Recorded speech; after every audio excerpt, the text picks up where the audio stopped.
There is nothing, only a cold, crystalline crackle forming over the tide of consciousness as it pours into your skull at several dozen kilobytes per second.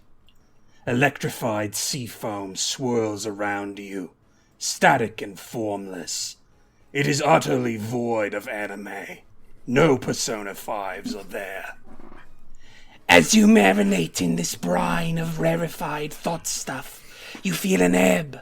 The foam washes away from you, conspiratorially, and begins forming into a pattern. The strange new shapes rush back to meet you, filling up your lungs with faceted noise. There is a voice, a man's voice. It introduces itself to you. This is The Gorge. This is a podcast where my friend Sarah and I gorge ourselves on overanalyzing a topic. The sea foam web holds you in place, trillions of microsparks dancing across its length as its synapses fire into your own. You can't go back to that nothingness now. The brine is speaking to you, dragging you away to some unknown somethingness. Then, another pattern emerges in the foam, parallel and parallax to the first, simultaneous and co-equal. The two webs of thought stuff form an insidious and inseparable bond, barraging you with ceaseless mouthfuls of ideation. Another voice, a woman's now. It introduces itself to you. I'm Sara, also from the intro. The Gorge is brought to you by Audible.com. To get your free trial of Audible and a free audiobook, go to audibletrial.com/gorgecast. It is too late to turn away. Already the voices have wrenched you away from your dreamless slumber, your oblivion paradise. Even the spirits of your body become mute to you, their frequencies overridden by another new shape. Ambiguous, it introduces itself to you. Hi, I'm Saturn. I'm friend of the pod. You can find me at Big Gay Nerds, and also at Celestial Mecha on Twitter. And we're here today to talk to you about Disco Elysium, a 2019 CRPG from Studio Zaum. Oh, it was perfect! Holy shit! Oh man, the impressions were on point. That was ideal. Cool. Okay. Oh, so good. I did not practice that even remotely before starting. Wow. Excellent. Amazing. Oh, so good. Oh, I'm so glad. Thank you, Saturn. That's perfect. I'm glad I have water. Yeah, I know, right? Yeah. I don't know how, because I think our he's a metal vocalist, is why he can. is do that it. how we that can do makes the sense. two different tones? Yeah, okay. Mikey W. Goodman is a vocalist in some metal band that I'm not personally familiar with, but that's just like the voice he does. Cool. That's just what he sounds just what like. he sounds like all the time. Well, good for him. Oh my god. Awesome. Excellent. Well done, Amazing. Saturn. How do we even follow that up? Yeah, we're here, folks, talking about Disco Elysium. That game that everybody at the end of last year was talking about. Here we are. We finally got it did. Oh boy. It's good. Okay. Real good. Like, You gotta start with the softball. all right. It's good. All right. So I wrote down my first thoughts about this whole thing. Okay. So I'm gonna start with that. So basically the deal with all of this is that you're put in this position where you actually don't know anything about the workings of your own country's politics, and anytime you try to get answers, you just get conflicting information and biased reports of events that you aren't really aware of, and then you're put on the spot to make a decision that will like change your entire outlook of how you perceive life and people and society. But no matter what decision you make, you're just going to get berated for it. Mm-hmm. Anyway, Disco Elysium is a video game about an amnesiac detective trying to solve a murder. Yeah, that sounds about right. It's really hard to introduce everything that makes like aside from just like all the fucking good ass writing in that video game. It's really hard to introduce like the incredible amounts of love and concept work that went into it that made it what it is. Yes. Like part of the whole thing is like, hey, why is it like that? Why is this what Ben said about the whole horrible politics nightmare? And it's like, oh, you might not know it if you don't read interviews about the game, but part of the game's like deliberate writing choice is to emulate how Twitter makes you feel explicitly. To the extent that the game's dialogue interface is formatted to be more like Twitter. And that when you do checks, it gives you, like, the bright noise and color and feedback to, like, make you feel good for doing checks, even if you fuck them up. Right. And all the dialogue is very pithy and confrontational, so you never feel like you're just sort of, like, floating. It's supposed to make you feel like using Twitter, which is to say brain damage. Yeah, of course. It's supposed to make you feel completely and totally hopeless, and at times enjoying yourself, which is actually the perfect Twitter experience, yeah. I did think it was really interesting. I listened to GameSpot did an interview with the lead designer. He was talking about that, like all of that, about it feeling like Twitter, and that's why all the text is, instead of being at the bottom, like old CRPGs, where it's all just like a big text bottom at the bottom, which is just like hard to wrap your head around. Sucks. It's horrible. Yeah, it's horrible. You stick it to the right instead, so you have the images still there, and it's easier to digest. It's like, yeah, that's pretty genius. Yeah, also, like, even when it has the big text blocks it's throwing at you, it does it in, chunks? like, these, like, single paragraph chunks, so you can be like, okay, I read this. Okay, next. Right, yeah. It is astronomical if you are as brilliantly ADHD as myself to have a game that actually is like, here you go, are like little digestible chunks of information so that you don't feel like you're just getting completely and utterly lost in the sauce, you know? Yeah, like, I hate reading in RPGs. I'm one of those motherfuckers who's like, whenever I play a Fallout game, like, do you want me to read about You want me to read terminals? No, You excuse me. You got this terminal here? Fuck off. I'll figure it out. I'm not gonna read. It's a great strength that this is a game that is just reading at the exclusion of, like, any other way of interacting with the game, really.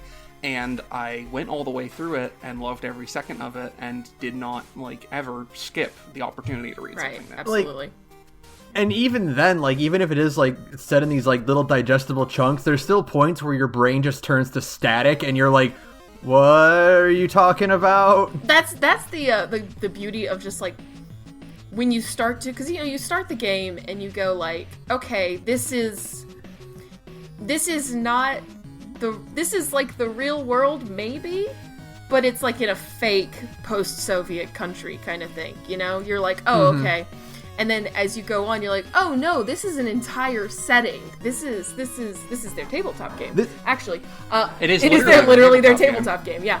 But it's like a fully like fleshed out setting, and so as you go on, some of that static comes from like the game is, God love it, I think it's one of its coolest qualities. It's extremely confident in just throwing its weird, I don't want to say diesel punk, but that's kind of how it leans, like diesel punk tech level like aesthetic. It's super confident about being like, here is all of the shit in this world. Have fun figuring it out, because you are supposed to feel like our poor Raphael Ambrosius Cousteau, where you're his real name. His real name for sure. Alternatively, Tequila Sunrise. Tequila Sunset. Sunset. It's Sunset. Wait, I thought it said Tequila Sunset. Sunrise is the drink. Because Tequila Sunrise is the I thought it drink. was the other way around. No. Mostly because this is all extremely fresh on my mind. Which is the other thing, you were just saying, like, you never pass up the opportunity to read text in this game. It was like, I finished this game, like, 30 minutes ago? 35 minutes ago? It's very fresh. It's super fresh for me, but it's also like, we were getting down to the wire, y'all, and it's like, I gotta finish this game, but also, I want to keep reading. I'm gonna go back and do another playthrough after this, so I can, like, keep freaking out about it on Twitter. But every time it was like, no, you gotta move the conversation along, Sarah. I'm like, but I want to learn more. I'll be honest, this isn't even the only conversation I've had about Disco in, like, recent history where someone I was talking about it with on a podcast had only finished the game, like, the day before or within the same day. There's a podcast that is not up yet that I think is called Video Pals that my friend Eden does, and it's, like, basically just a once-a-year her and like 3 people who are not like games critics kind of do like a sort of a tournament to decide what the game of the year is between like these 4 brackets of 4. Ooh, basically. that's exciting. That's fun. The podcast isn't up yet, but I don't think there's any overview from listenership, so I don't think it's a spoiler to say that Disco Elysium won for this year's, because I was on it. Yeah. But literally one of the people who voted for it had only finished it like the day before, and they're like, if we had had this podcast, you know, when we were planning to, which is at the end of 2019, this would have been a completely different conversation because I hadn't actually played Disco Elysium at that point. We did our Game of the Year podcast at the first of the year. You know, we do it, like, try to do it like last week of December, first week of January. And I had only gotten a couple hours into Disco, and I had only gotten like 3 or 4 hours into Disco, and like at the back of my brain, I was like, you can't give this Game of the Year because you haven't beaten it yet. You have no idea how this thing wraps up. But also, I was like, I really could just give it to Disco. I had put 4 hours in and was just instantly like, oh, okay. It's okay, even if you didn't, it can be your 2019-2020. Yeah, absolutely. When I finished it, I told Sarah like immediately, I'm like, yeah, it's a good thing we didn't finish it by the end of the year, because that would have been the entire podcast is us talking about Disco Elysium. Yeah, it would have just been every award that could have possibly been, you know, handed out would have been like, well, that like goes... the VGAs. Like the VGAs! Yeah! Yay! And the we Marxists did it! We try really hard to not be the VGAs, so it would have been bad. You Marxist bastards, you did it. We're so proud of you. But no, this is one of those things that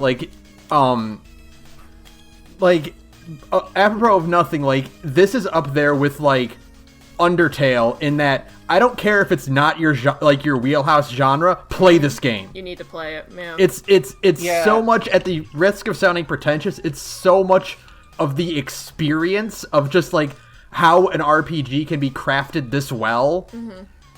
Like, it's required playing. Yeah.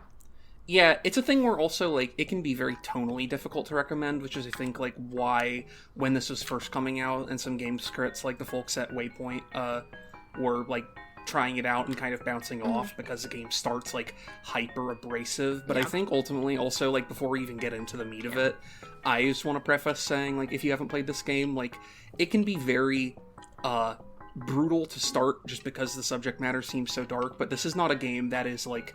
that is inherently cynical. No. This is a game that is largely about, like, not just personal redemption, but also discovering, like changing one's own perspective and realizing that things are not as bad as they seem, even without the redemption side of it. Yeah. Mm-hmm. So, like, I think if you're worried about going into this game and it being a huge bummer, it's not. This game very much celebrates your ability to overcome just absolutely brutal situations.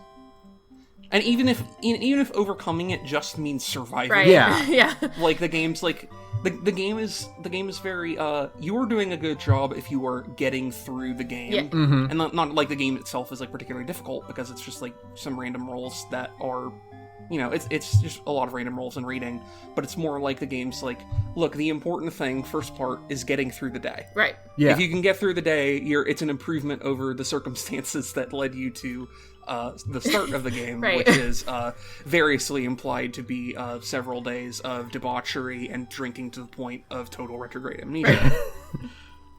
Where you actually pickle a certain part of your brain, so now all those memories are just gone, baby. It's cool. to the point where you cannot stop smiling because you cannot control your facial muscle. I finally got the expression off, for the record. I did eventually get the expression to go away. I was so proud of myself. Did you ever shave your Hell no. chops? I've seen pictures of what he looks like without it. That's oh yeah, he looks dire. He looks like shit, and also Kim hates it. Kim hates it, and we live in a world where 95% of my choices are, is Kim gonna hate me if I do this? Kim Kisaragi, folks, he's the great moral barometer of Disco Elysium. Because he's just so dank charming. It's just, every time you manage to get him to, like, every time you get, like, the little dialogue that's like, Kim smiles a little, you're like, I did it. My favorite in the game is after you What's spoiler policy here? Are we supposed to dive right in, it's or- free. Like, I mean, All right, it's Disco cool. Elysium. Beat Disco Elysium, guys. Like, really play this game. Yeah. Hey, if you haven't played Disco Elysium, stop the podcast, go by and play Disco Elysium, and then resume. It's not too long of a game. It's like 12 to 20 hours, depending on how much you want to do. I would say 20 is probably reasonable for, for people who are actually going to try and do as much as they can, which is like. But so yeah, go play it. Like there's you went and played it. Cool. Now Welcome you're back. There's no like cutoff point where we can be like everything that's not a spoiler we can talk about. Right. It's a story. Yeah. So my favorite Kim Smiles moment is after you crack open the Hardy Boys. Yes. And you can have the options like whispers, Kim, we did it. And then you get the response, Kim gives you a smile that only you can It's say. the best. Oh, it's the best. The Hardy Boys ended up becoming, that's the thing. I love them. Every single one of them. And we'll get to another thing about them in just a minute. But I guess that's like a good place to start with this game, is the idea that it can sell you on the likability of nearly everybody you encounter, except... Especially the horrible assholes, with the exception of the people who are, like, literally subhuman monsters. Yeah. That's about it. I mean, like, I never did find anything terribly redeeming about Everard Claire, but I also didn't try. Yeah. I was going to say, the thing about Everard is that Everard sucks, but the thing is, like, if you prod him far enough, like, and you have the right, like, senses, like, you can tell that if there is nothing else, like, he's kind of dumb and kind of a cynical asshole, but also he has, like, genuine want in his heart to help the people. Right. Like, he's someone who he's, like, super corrupt and does all this terrible, like, crime boss shit.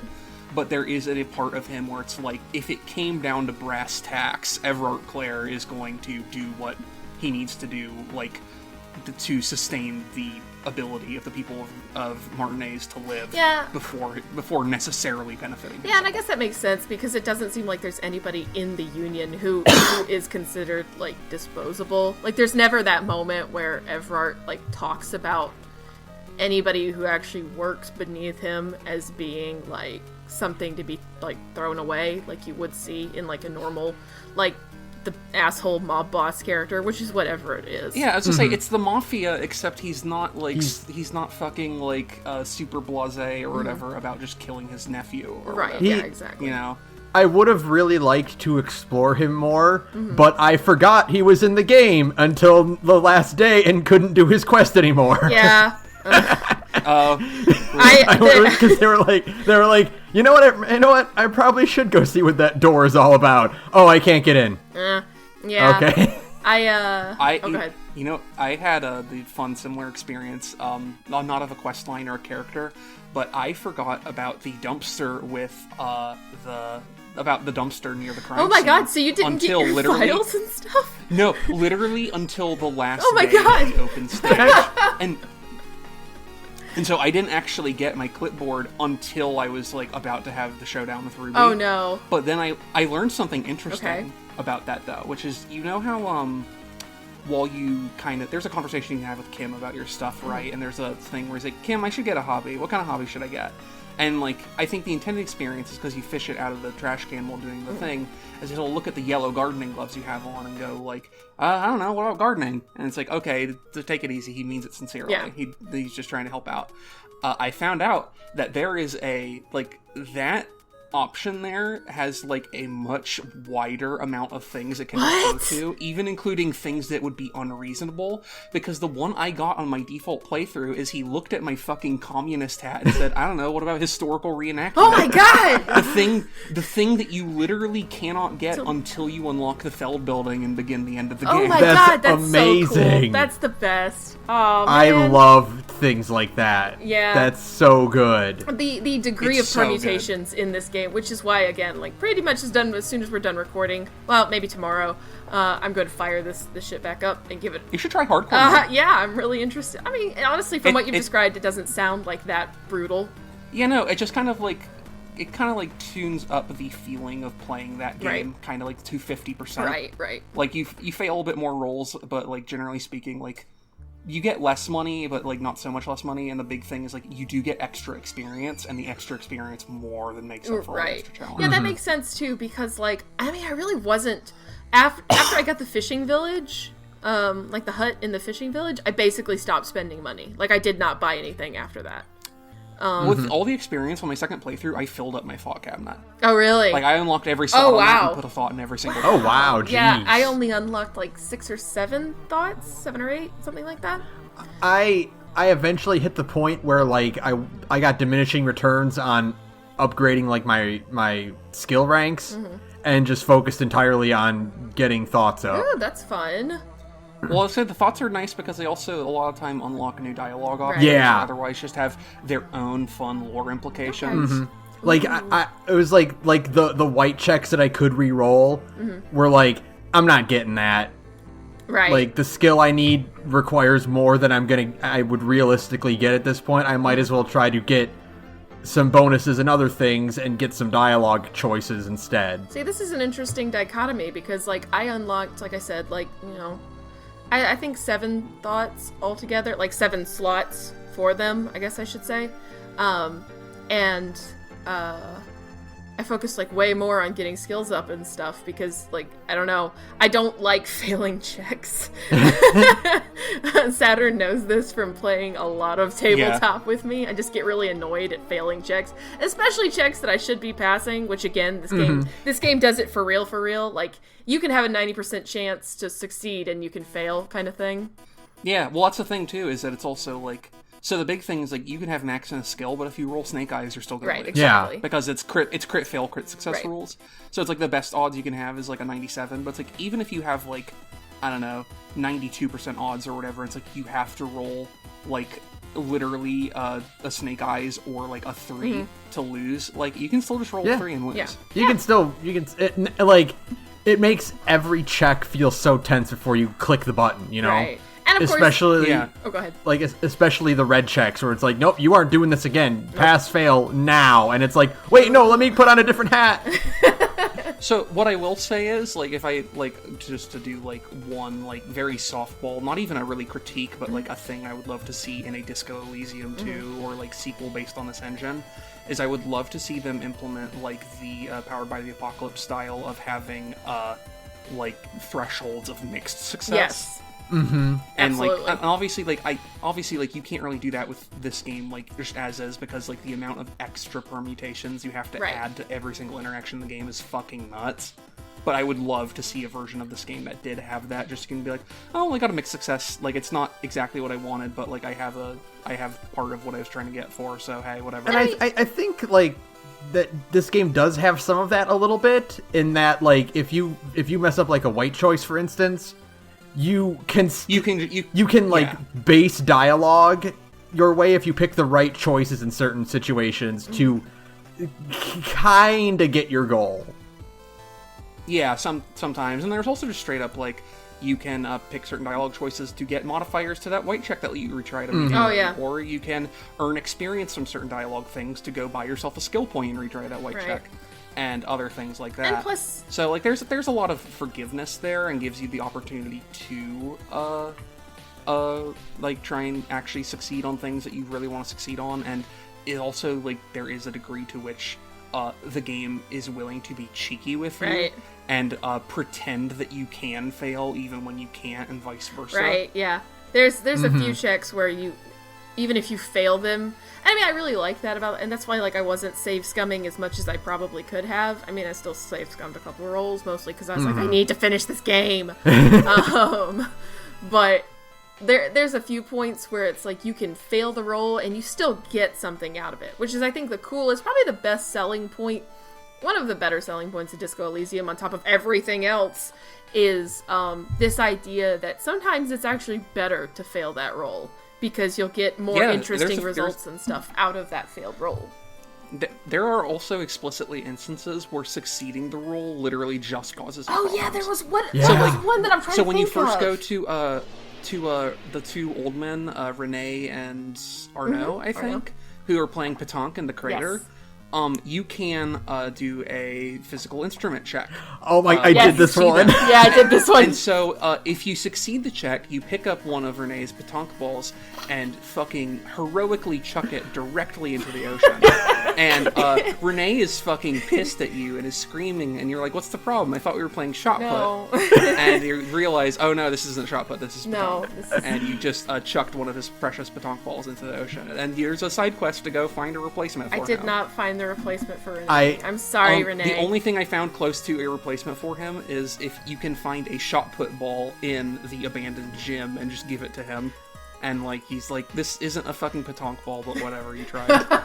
Those guys were. I love. He has a line that's really good, where he's like, it's not it's you didn't succeed, but you tried, right? And that counts for something. Mm-hmm. The one of them I always think of is you are a man with a fork in a world of soup. God. Oh man. They were so okay. So I actually do have a I wanted to mention this because this is the moment where I'm this is the most pure Disco Elysium it could be. Mm-hmm. It's after a few after several near the last few days of it. One of them passes away. Yes. And you can go and comfort the other one. He's sitting on the bench that you can usually you can use to pass time if Kim's not around. And you talk to him, and I had built a rapport with them, so I'm being really comforting and and consoling and all that. And as soon as I finished, I gave him a picture of his friend and the girl they both loved, and this really nice moment between us. Right after that, my brain decides that I've been playing as a boring cop. And it gives me this whole rundown of how I'm picking safe, normal, boring choices. Bullying and I'm me, Disco Elysium. And I'm like, a man just died! What, did you want me to, be a dick to him? Disco Elysium likes to bully me sometimes and be like, you're being boring. No, I'm being diplomatic right now, game. I'm trying to solve a murder here. Sometimes I need to pick something safe, okay, game? So that is actually one of the things I will say about the game is that it has a lead writer, obviously, but I think it has about 10 writers working on it. And there's there can be sometimes a kind of whiplash among the actual the tone of this writing or that writing, and the interjection of hey, you're a pretty boring cop, Mr. Normal, working 9 to 5, eating mashed potatoes and meatballs, and meanwhile you're trying to comfort this old man and his friend's sudden heart attack. Yeah, it's there's a couple times where the game is just and of course the whole point is to make you pick uncomfortable choices, but sometimes it's you have the default dialogue option of I feel no way about this one way or the other, the obvious neutral, which is a joke, of course. Yeah. But also I'm can I have a more diplomatic way of diffusing this? Thank you. I'm trying to play a character that I thought I was playing a kind of I'm trying, my whole mindset was I'm trying to really, really get this case down to make up for being a disaster of a man. Right. And now the game's oh, Mr. Normal here. And I'm I did manage died! I did manage to unlock the communist thought basically within the first 2 hours of the game. I was yes. I mean that's the min-max strat is you unlock communism fast, get that thought in, and then aside from the stat negatives, you also get bonus experience every single time you pick a left-wing dialogue option, which adds up. Especially, here's the thing, especially in hardcore, oh, really? Where instead of getting 4 XP per option, you get 5. Ooh. So it gives you a whole 20 extra %, and it's okay, cool, so you're telling me I can get a whole 2 extra levels off of just fucking saying cool-ass communist shit. And they tell me communism doesn't work. Please. Every time Kim is my partner's statements do not reflect the thoughts of the police department, I'm yes!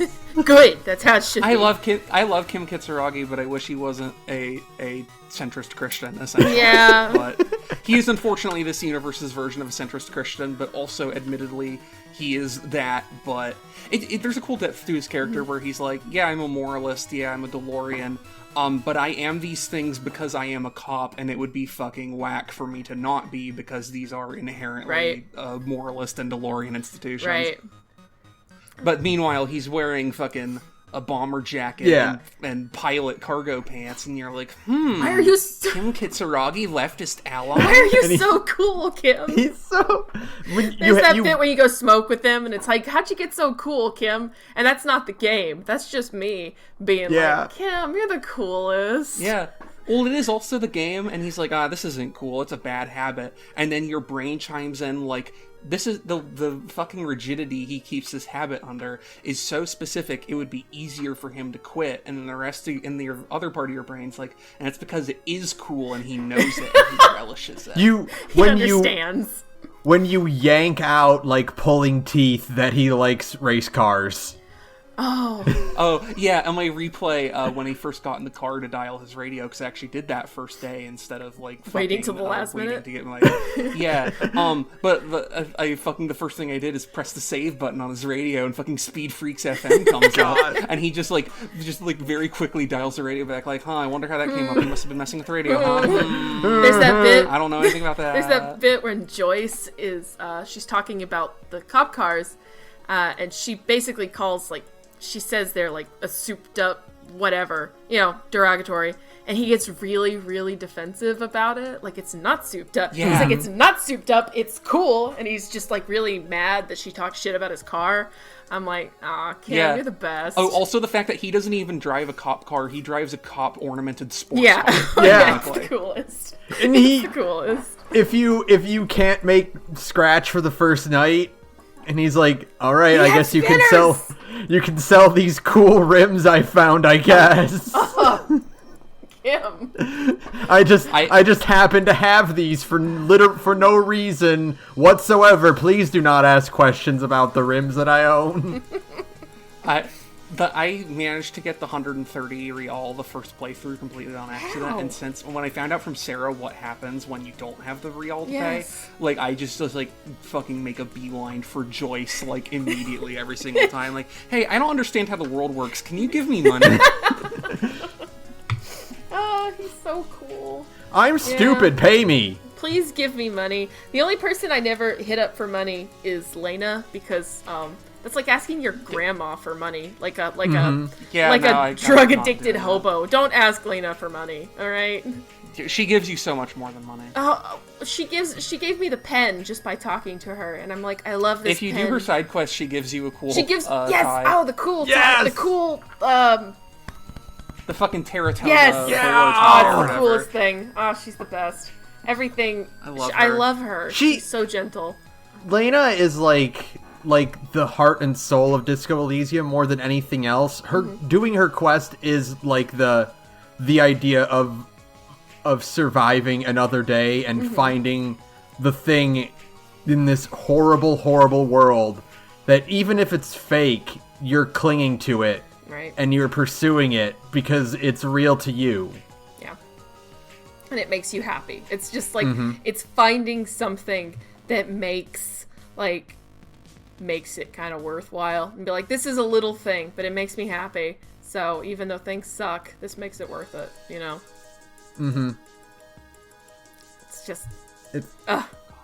I'm looking through my screenshots. Oh god, I have so many. I took so many screenshots of just like all the text in this game because I loved all of it. Speaking of Lena, you know it has lots of really good text. What's the fucking Insulindian Phasma? Oh god! It's so good. Holy shit! Holy shit! That hell moment. Of a way to just like completely catch me off guard. Yeah, like you thought you solved this detective case. Here's a giant bug. Like I don't know whether or not you two were also like. So I played Harry like I was being very encouraging of their pursuit of cryptids, but I wasn't going to be the kind of guy who's fully on board with believing they exist. But when I'm talking to them, you know, I'm not gonna disparage them. And Right. yeah, I'll go look at the cages. Sure. And, you know, do whatever they want because it'll make them happy, and that's And fucking admonish shit kid goblin, who I love, for stealing all the Yeah. locusts and trying to make a cool locust town. Excuse me, the city of the locusts. Yeah. Beg pardon. So, like, you know, I was doing it because it makes Lena happy, right? And then it turns out to be real. Hey, buddy. And I, in real life, like, almost fell out of my chair. Oh, man. Just when you kind of go like, wait, what's that? Like, you keep getting... I kept getting shivers. I have no idea. The interesting thing about this game is that depending on where your points are in your skills, what is happening around you is informed by different thoughts. Like, your thoughts are telling you different things. But I got it from shivers. So it was like, no, you're hearing some. I'm like, what am I hearing? And I fail to check. Fine, fuck it. Then shivers is like, no, you're hearing something. And then the camera, like the deck, all the dialogue falls away, and I just kind of like look up at the screen, and I'm like, Because you're in this field with all these reeds, and you Yes. see this movement, and you're like, wait, what the fuck is What that? the And then there's a giant 3-meter tall stick insect. The thing that really, like, that, like, solidified this is, like, a moment that I need to, like, read every single word and make sure I'm absorbing everything that's happening on it, is when the dialogue goes, Kim, are you seeing this? And Kim says yes. oh, he says 4 words. Yes, I see it too, or something like that. And it's like, oh, okay. So I'm not crazy. Cool. This is actually happening. Okay, because it comes right after the dream sequence Right. with Harry and his ex-wife, and you're like, oh, are we? Not even his ex-wife. Ex-girlfriend. Yeah, It's that ex-girlfriend. sad. Like, but like, it's right after that, and so you're like, is this actually happening? Is this another hallucination? Is this a dream? No, it's real. You found it. Congratulations. Can you get a picture of it? Because I didn't get a picture of Yes. it. You can. I got a picture of it. Oh, man. Good for you. I did After not. I exhausted every single dialogue option I could. I did everything I could to earn its trust, and then I'm like, okay, Kim, take the picture. Oh, I didn't get the picture. It skittered off before I could. I think I failed that. I failed didn't that get the getting picture on closer my check. Well, I didn't get the picture on the first time, not because I failed the getting closer check, which I did, but the reason I didn't get the picture is because Kim was about to take the picture, and one of my fucking voices, like, spoke up, like, don't, like, make him stop. If he takes the picture, it'll scare the thing away. Yes. Mm-hmm. Yeah. Which is not true. Yeah, I got that one too, but I'm like after I had said everything that needed to be said to this thing, I'm like, fuck it, I need to see what happens. Take the picture. Oh, no, I didn't get the picture, but still, all's well that ends well. But, yeah, no, like, that's another good thing to kind of direct into talking to, is that this game is extremely smart in the way it uses, the way it makes dialogue boxes fall away. I don't know how else to describe this, except for, and this is major spoiler territory, I know we just talked about the ending of the... We already literally talked about But the I'm talking, Yeah. this was like the moment that just like, I actually turned the game off. Like I said, I had to finish this game by today, but on Sunday night, I still had to turn the game off because, or Monday night, one or the other. It was after Ruby shot herself. Oh. I got that, and I actually had to turn the game off. I was just like, all right, I'm good. I'm done. Oh, man. Oh, you didn't. There's some fucking internal voices that I had after my first playthrough of that fucked me up real bad, and it was specifically between empathy and Half-Life. Oh, God. Do you know the ones I'm talking I about? think I got both of those, yes. So it's while you're going through her tent. Yeah. And like you go through her stuff and it's like, oh, she met and she was afraid of, but it wasn't by your hand, it was by her own. And Half-Life's like, yeah, but you would have done it if you had to. And Empathy's like, no, you wouldn't. Don't listen to him. And Half-Light's like, it would have been easy. You would have shot once, twice, 3 times, watched her fall, just like that. And Empathy's like, no, you wouldn't. You're have. not like And then that. the conversation ends Oh, there. man. Yeah. And it's like, you have to, like... And it doesn't... The fun part about your internal voices, aside from being reflections of your skill choices, is that it's also, like... Very much it is the different aspects of our detective. I think we've just called him Harry at this point, right? Yeah. And instead of Raphael, it's the different parts of Harry that are in fucking constant conflict with each other, that are just trying to figure out who he is, even when he already knows. Right. If that makes any sense. Like, because even if he didn't lose the memory, even if he didn't have this problem or that problem, these are the different instincts in his brain that are trying to insinuate themselves, and him having to make these decisions about who he is and which side of him is right. Absolutely. Right. It's cool. It's really cool, yeah. And the first time it, because I mean, this is what we're talking about when we say, like, you succeeded that role, but maybe you shouldn't have. And it's when you break Ruby's machine.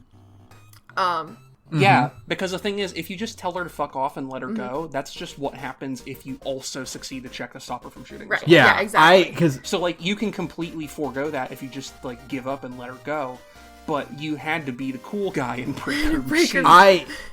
So that's the crazy thing, and this is why this episode is going to be really interesting, because I talked her down. Yeah, see? I passed that check, and I was like sitting in the back of my chair, like I had to stop and breathe.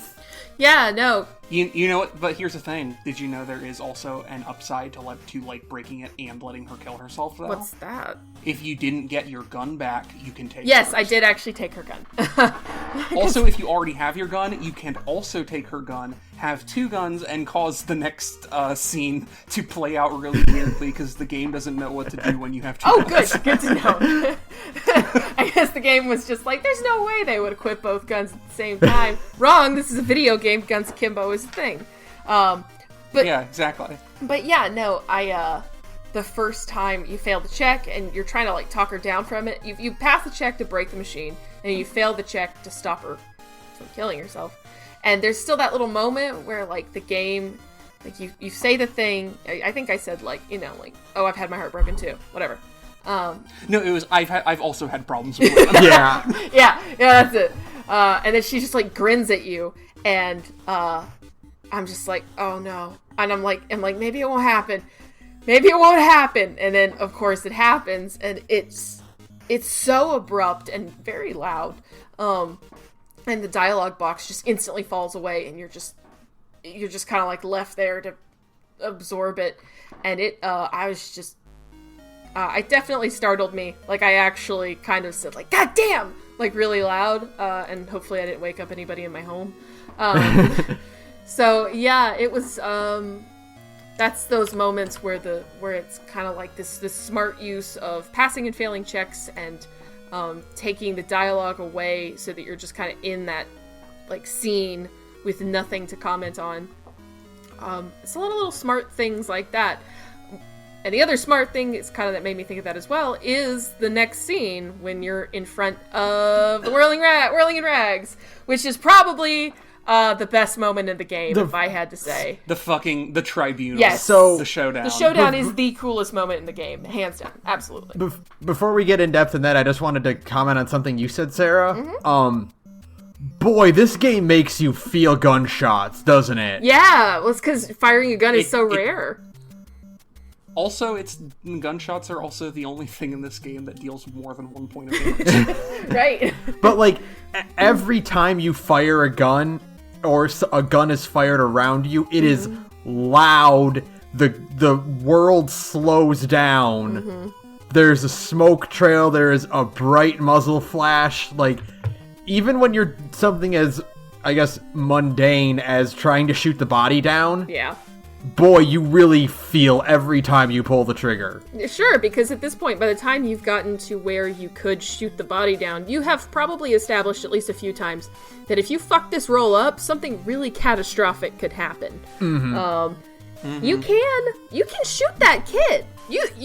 Yeah, I was gonna say, you can get a non-traditional game over, you can point the gun at Kuno S and shoot.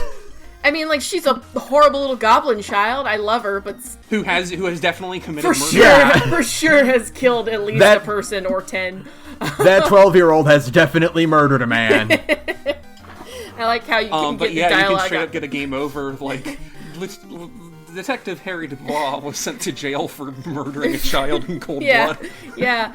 But also, like, you can... I will say what I do like about that is that I heard some talk about people thinking, like, it might not be... I was listening to the Waypoint podcast talk about this game specifically, and they were talking about their things, like, and Austin and... I think it was Austin and Rob were both like, man, we both got... Or Austin and Patrick were both like, we both got boxcars rolls on the thing to shoot down. I wonder if this is one of those things where you can't fail it.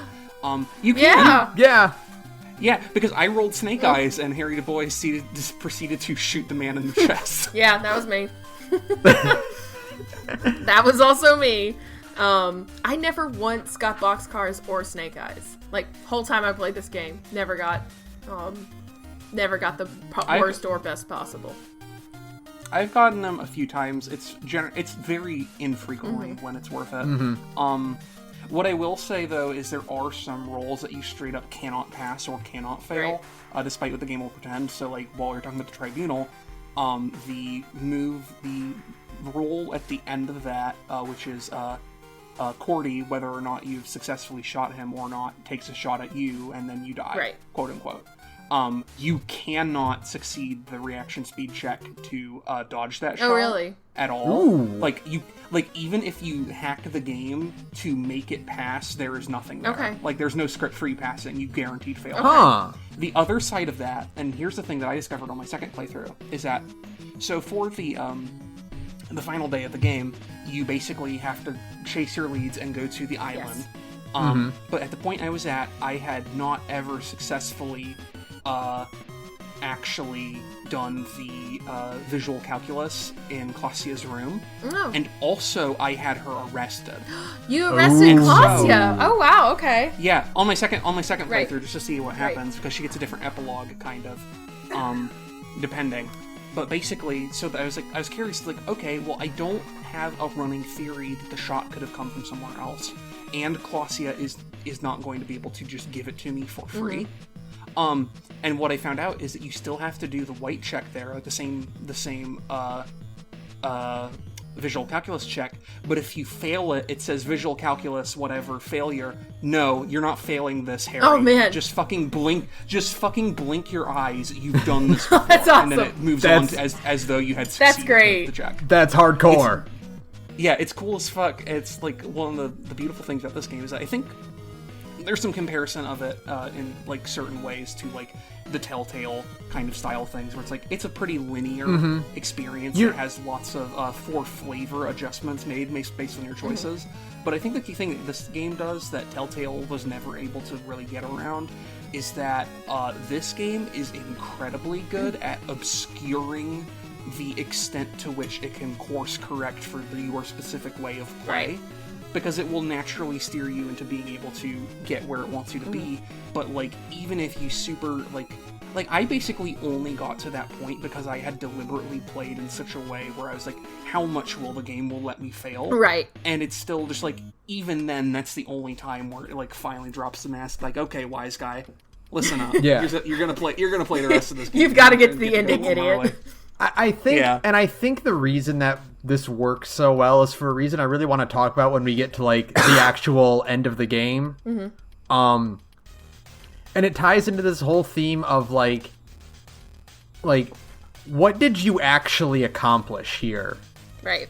Like what, like, you know, I don't want to lose track of the tribunal just get yet there. because yeah, we're jumping around all over the place because that's just the kind of game that requires that. Right. But like, Saturn, you mentioned like Clausier's like epilogue. Yeah. This game doesn't do that. This game doesn't do the Fallout New Vegas. Here's where everyone ended up. Right. You know. This game just gives you a very curt. It gives you literally a trial by your peers of how you did, and then you just go fuck off to live your life, basically. Right. And the city isn't any better. The island isn't better off. You aren't. You're not like. You didn't spark a new revolution necessarily. Like, we don't know that We yet. don't know that yet. They really heavily allude to the return a lot. But like, what did you do by solving this murder? You kept the union. You solved the murder. You kept the union and the wild pines from literally turning Martinet into a bloodbath. I think that's a pretty substantial and that's the thing. But you didn't do that. That's substantial. But here's the thing though, is also it's like even the process of doing that, which is the tribunal. The thing is about the tribunal, there is no way to get out of it that doesn't end up with 6 people dead. Oh really? Just straight up. No matter how you do it, if you kill all 3 of the troops successfully, like 3 of the Hardy Boys still manage to get killed and during the fight.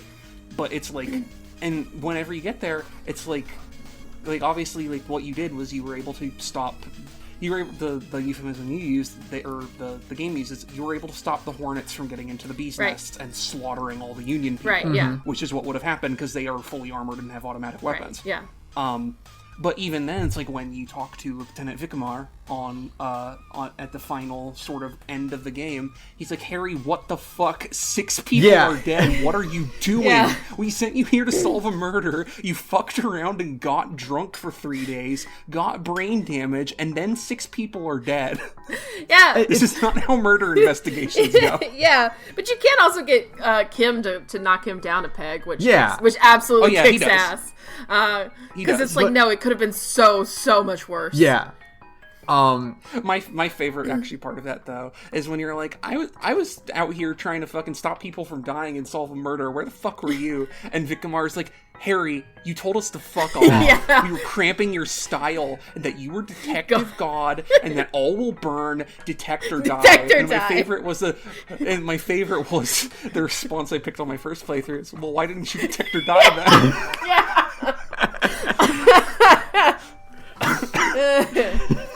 Because the correct answer to that statement is fucking so you're the professionals. I'm Harry Dubois, and I still managed to solve this murder despite being me. I think I picked the one that was like, so you left me to deal with a bunch of like armed maniacs to teach me a lesson? And it's like, the response is super good because it is kind of awkward, like, well, I mean, It worked out. It worked out.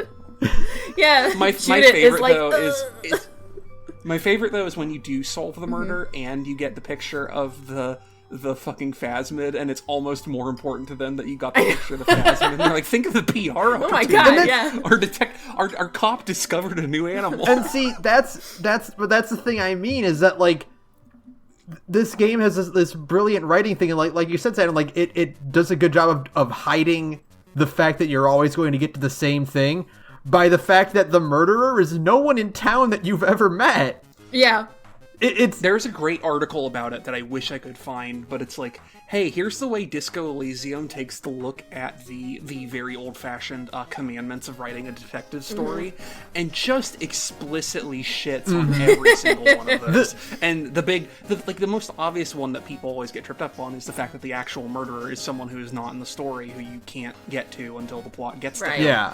But it's also like, so the article is going over some of them. One of them's like, hey, why is Kim Kitsuragi best man in the world, very specifically your fantasy setting Asian man who has to deal with all the Asian racism from all these fucking French people? And it's because the original detective commandments have a thing that is, quote unquote, no Chinaman shall figure prominently in the story. Oh my god! End quote. What? Yeah, That's so amazing! it's literally like there is a very strong argument that Kim Kitsuragi is who he is specifically to tell that list to fuck off. So like the whole amazing. game was basically kind of written. I mean, obviously written for a lot of reasons, but one of them specifically being like, hey, these are your rules. Detective fuck story. Your rules. Well, it's also like, because, and this is also part of like some of the game gets to this too, but also like a lot of classically styled detective stories are like these inherently kind of fucking masturbatory exercises where it's like completely derived of any real life or social context, and it's just you kind of putting little puzzle pieces together. Right. Whereas this is a game that's very specifically like, you know, you have a job and you have to solve this murder, but you have to deal with the fact that the people in the setting have their own lives, and that ultimately, at the end of the day, you are just, like, a passing ship. You are not going to ultimately, like, somehow solve the murder and right the social wrong. Like, things are still pretty fucked up, and people are still dealing with their shit. And this is the whole case in point, or not the case in point, but, like, this is the whole thing with the murderer being who is this, like, psychologically affected by this psychoactive bug, fucking Revolutionary War era, soldier in the woods type, who is, like, so fucking jacked up on fucking antipsychotics and stick bug juice. That he's like super horny and also, like, has a fucking, like, motor dysfunction and just really wants to kill people who make him mad with his very old Samaritan rifle. And it's like, that's the whole thing. It has nothing to do with the union dispute, or this or that or the other thing. It's just, this man was in the wrong place at the wrong time, and some fucking unseen communist shot him from a distant island. It's like, God, fuck detective stories. This is cool. This story is way cooler than if you could have solved it with context. Absolutely. Yeah. Instead of, like, being like, this is the killer, instead just being like, well, this is the killer. He's just a crazy person who's going through it like the rest of us, and then some. It's really easy to write, like, 100 different epilogues for all of the minor characters in your game, when the actual important character literally lives on an island you can't go to and doesn't talk to anyone but you. Yeah. Yeah. He's off on the plot island that is inaccessible. Right. You can't... And hopefully you go there with Kim Kitsuragi, but if you can't, then it's okay. Kuno will come with you too. Wait, what? Sorry. Rewind. Yeah, so during the tribunal, Kim Kitsuragi can get shot, and he doesn't die, thankfully. He just ends up in the hospital because he's very badly injured. But Kuno will come with What? In place of Kim Kitsuragi. Oh my God. And you get to have Kuno there helping you solve the murder. And the only main penalty is that Kuno doesn't have a camera, so he can't take a picture of the phasmid, but otherwise he's still acting as your thing. And then once you get to the once you do the whole debrief with Victimar and anything, you can recruit Kuno to join Precinct 41. Hell yes! As Junior Officer Kuno de Reuter. Oh, that's great, because that. Oh man, I want to give that a shot next time. I meant to give it a shot in my second playthrough. I'm just going to save it for my third, though. You'll have to give Kim a shot. Oh. Because he needs to get horribly injured. Oh! I've never been more happy when, like, you have, like, a whole, like, Kim's, like, trying to save your sorry ass, and it's like, oh god, this woman's about to kill him, or at least grievously injure him. And, like, the authority check pops up, and I, like, hover my mouse over it, and, like, my authority, like, I picked the build where your psych and your physical abilities were, like, really high, but your intellect and, like, your interfacing and all that shit was really low. So, like, I had a lot of authority, so I hover my mouse over it, and it said, like, a 92% chance to succeed, and I was like, I've never been more happy to pick this build. And, like... Well, here's the thing that fucked me up. My first playthrough, I had a 97% on that, because I had good authority, and I had a good rapport with Kim, and I rolled fucking eyes. No! And then I woke up to Kuno saying, ethnic slur is dead, and then I fucking reloaded the save. Okay, good. so... He did not literally say ethnic slur, by the way. He said a different word, but I don't want to repeat it because it is very much a real-life ethnic slur. We're not going to say that. You know the one thing I do appreciate about Disco Elysium? It's not, like, it doesn't hesitate at all to be as foul and vulgar and cruel as it is. Mm-hmm.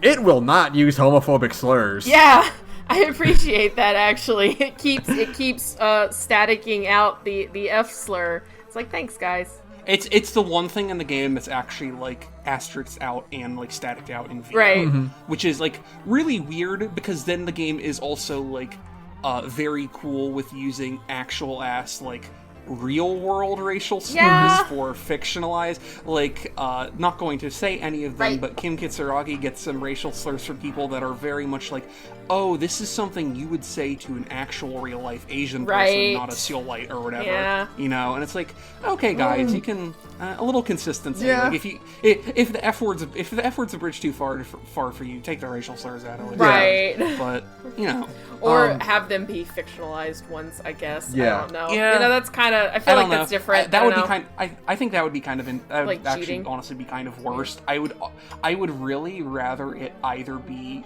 those are censored out as well, or just the F slur is also not censored out, so you just have to deal with both rather Right. than what they currently have, or like the use fake slurs Right. thing. Yeah. Fake slurs are just like always like fucking bad. Lame. Fake- None of fake them ever slurs- sound fake slurs are not convincing. only.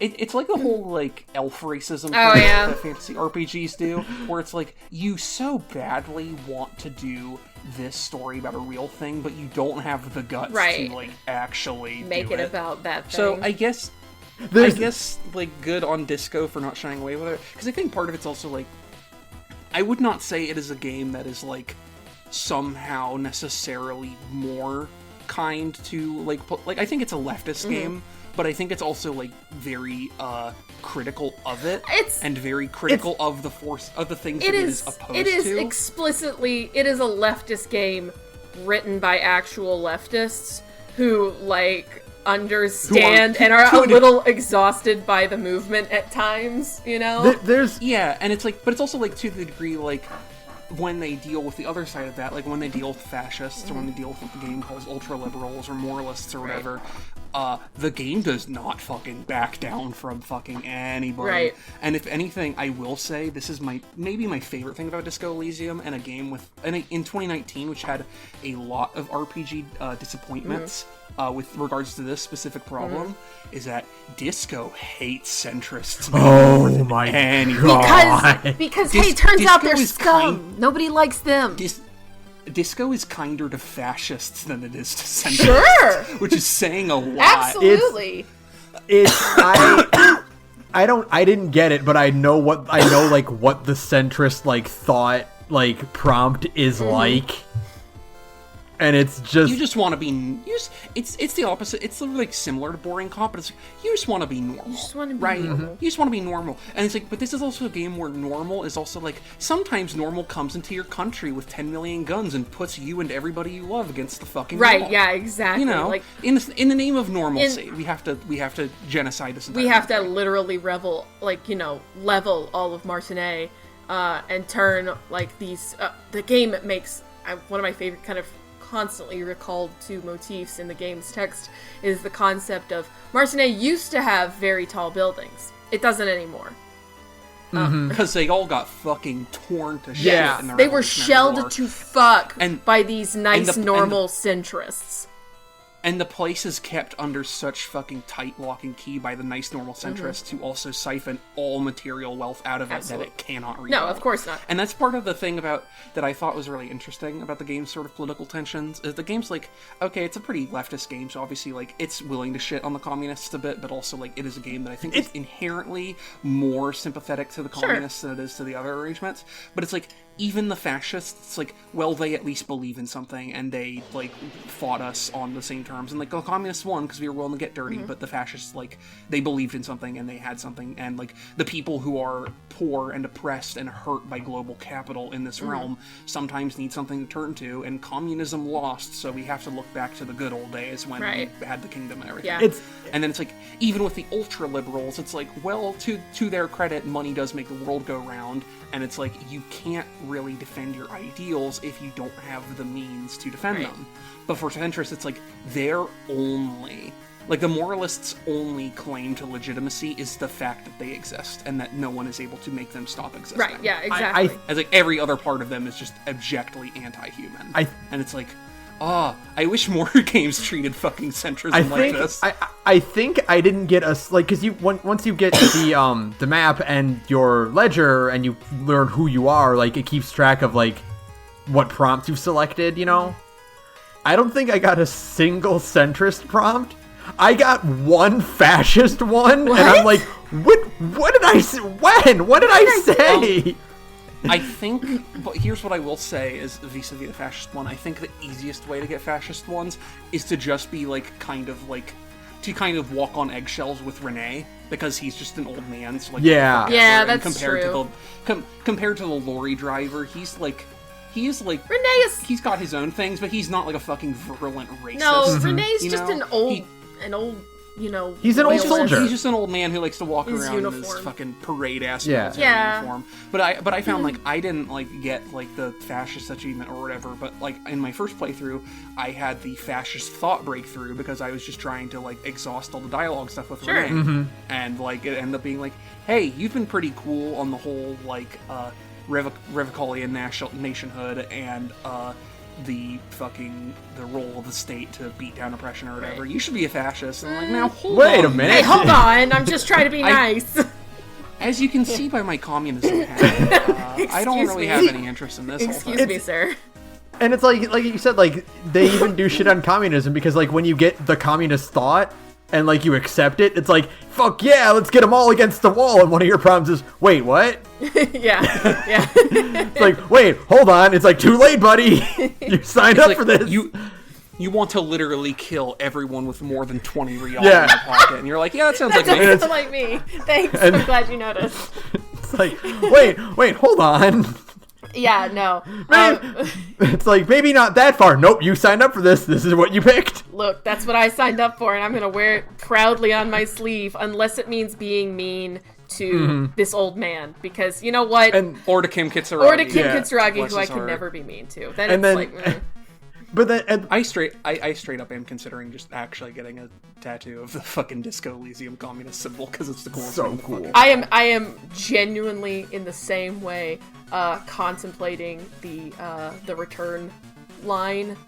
Oh, I also was thinking about Oh, that. I was God. thinking about getting about specifically getting that with the return Yeah. line because the thing is, so the return line in English is, I think it's someday I will return to your Yeah. side, and in French it's something It's, I can't remember, but in game it's written in French. It's But the thing, un jour je serai de retour près de toi.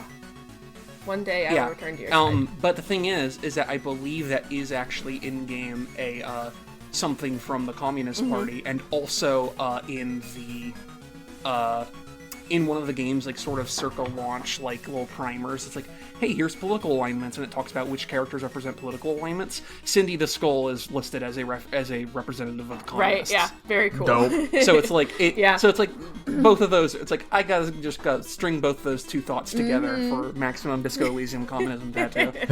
Yeah. Kill like 3 birds with one And stone. it's, Yeah. you know, I mean, like, that is, you know, the idea of the return is, you know, they keep saying, like, well, what is the return? And the answer is, like, well, what do you think the return is? And, I mean, the return is, like, a lot of things, and I think that's, like, kind of why it sticks, like, it's stuck in my craw, and why I'm just kind of, like, my brain just kind of keeps going back to it, is it's, like, this concept of, like, one day I'll return to your side, which is, like, you can think of it as, like, the return of, like, Roshalian like independence away from being beneath like the moral intern of the coalition, or it's this idea of like the literal return of like Revacholian communism, and like this idea of one day I will return to you and maybe things can actually start to get better, which is, I mean, like what the return is always kind of implied to be, is this idea that like one day it'll be okay, which is again what the whole game is about as well. Right. Yeah, is the idea of like things are really bad, and as a single person, your ability to change that is pretty limited. But if you try your best to do what you need to do to make the world a better place, and everyone else does too, then you know you'll be able to get Right, and it's there. You just have to keep fighting. Like you have to get together with people and just try your fucking damnedest to resist the temptation to fall into despair. yeah, to actually try to do some good, and that's why it's ultimately like, yeah, you kind of really don't do anything, but you also do a very big thing. You keep the hornets out of the bee's nest. And also, it's like, even if you don't accomplish anything in terms of, like, the situation in the world, is that you change the lives of everyone. Yeah, absolutely. Yeah, More or less. and- like, you fucking, like, you change the Hardy Boys' whole perspective. You convinced Titus Hardy to actually consider joining the RCM, which is just I I actually didn't do I that had to- because I got the check for that because I had the esprit de corps, the authority or whatever. I'm like, I am not going to insult No. Titus Hardy by trying to take him No, away no. from the place that he protects. No, I didn't get the check. I just got the conversation after it all, after the tribunal and stuff all goes down, and like you kind of have like that moment of just like mutual respect between you and Titus. He says like, you could be a Hardy boy, and it's like, yeah, you could be RCM too. Like you could actually try to, you know. It's this. I had that conversation. I just didn't go down that route. I mean, it's just like, it's just like one line of just like this concept of like you could like continue to, you know, in a better world where cops aren't cops. It's more implicitly like you and I could work together, right. You know, more than you could join the police. It's that you and I can keep this going. Right. Yeah. So, but yeah, no, you actually get, you know, you can convince Titus Hardy to look upon you, a cop, in a favorable way. And it's like, yeah, Titus Hardy kicks ass, by the way. There was that one dialogue prompt. I can't remember exactly what scene it is, but it's like they're talking about like, you know, when the shit goes down, and you get a bunch of prompts like, you know, what will you do? And like one of them is like, I'll have your back when everything goes down. And that I like, and that from the point where like I hated the Hardy Boys when you first meet them. Oh yeah, they're assholes when you first meet them. They're just like crude and loud and drunk and at that point probably the murderers. Yeah, you think like, well, maybe they shot him and then hung him for some reason. Yeah. You know, like you think, oh, they're the murderers. Oh my god, did you actually do the scene where you found the boy? Hell yeah, I did. Autopsy? That scene, fuck. It's so fucking good. It's so gnarly. I love just it. the mental image of like horror. literally like basically rooting around inside this guy's throat is so just like. And like, yeah, like putting your fingers up into his fucking brain pan yes. while Kuno is like just fucking shitting himself. Like, oh fuck. Yeah, no, it's amazing. That's actually, if you can keep that, speaking of like, you know, going back to the ending of the ending I didn't even know existed, where Kuno can be like, you know, convinced to join the RCM, is after you do all of that, you like go through this whole mess, and then like Kuno actually has like a moment where he's just like, are you gonna do that to me someday? And it's like, shit, maybe. And it's like, that's how I want to go out, is like in a blaze of glory and blah blah blah. And you're like, hey Kuno, you know what job? Yeah, it's really good for that. It's joining the, and he just looks at you and is like, becoming a pig. And it's like, yeah. It's like, oh man, that is such like all of that coming together, and then with that ending just kind of coalesces into this like perfect little like moment. Sidebar, I'm not going to be the person to do this because I have executive dysfunction problems, but I really want to read the fanfic that's like later, and it's Lieutenant DuBois, Lieutenant Kitsuragi, and Patrol Officer Kuno de Royer solving mysteries. God. Just 700 chapters of misfits. Two dads and their meth addict adopted son. A family can be two dads. A family can be two dads who have taught their son to stop saying the F slur and also to be more ethnically sensitive. Oh man, Kuno is such an amazing character too. Like all the scenes where you can just see the gears in this kid's head turning, and the gears are this horrible mishmash of machinery, you know? Oh yeah. But like you can see like the world through his eyes, and like how he perceives things, and like what he values. Like he's a character who pretends that nothing matters, but like there are certain things that he actually does really value and believe in. Right. And it's just great, and I love just like going back to him with updates on things.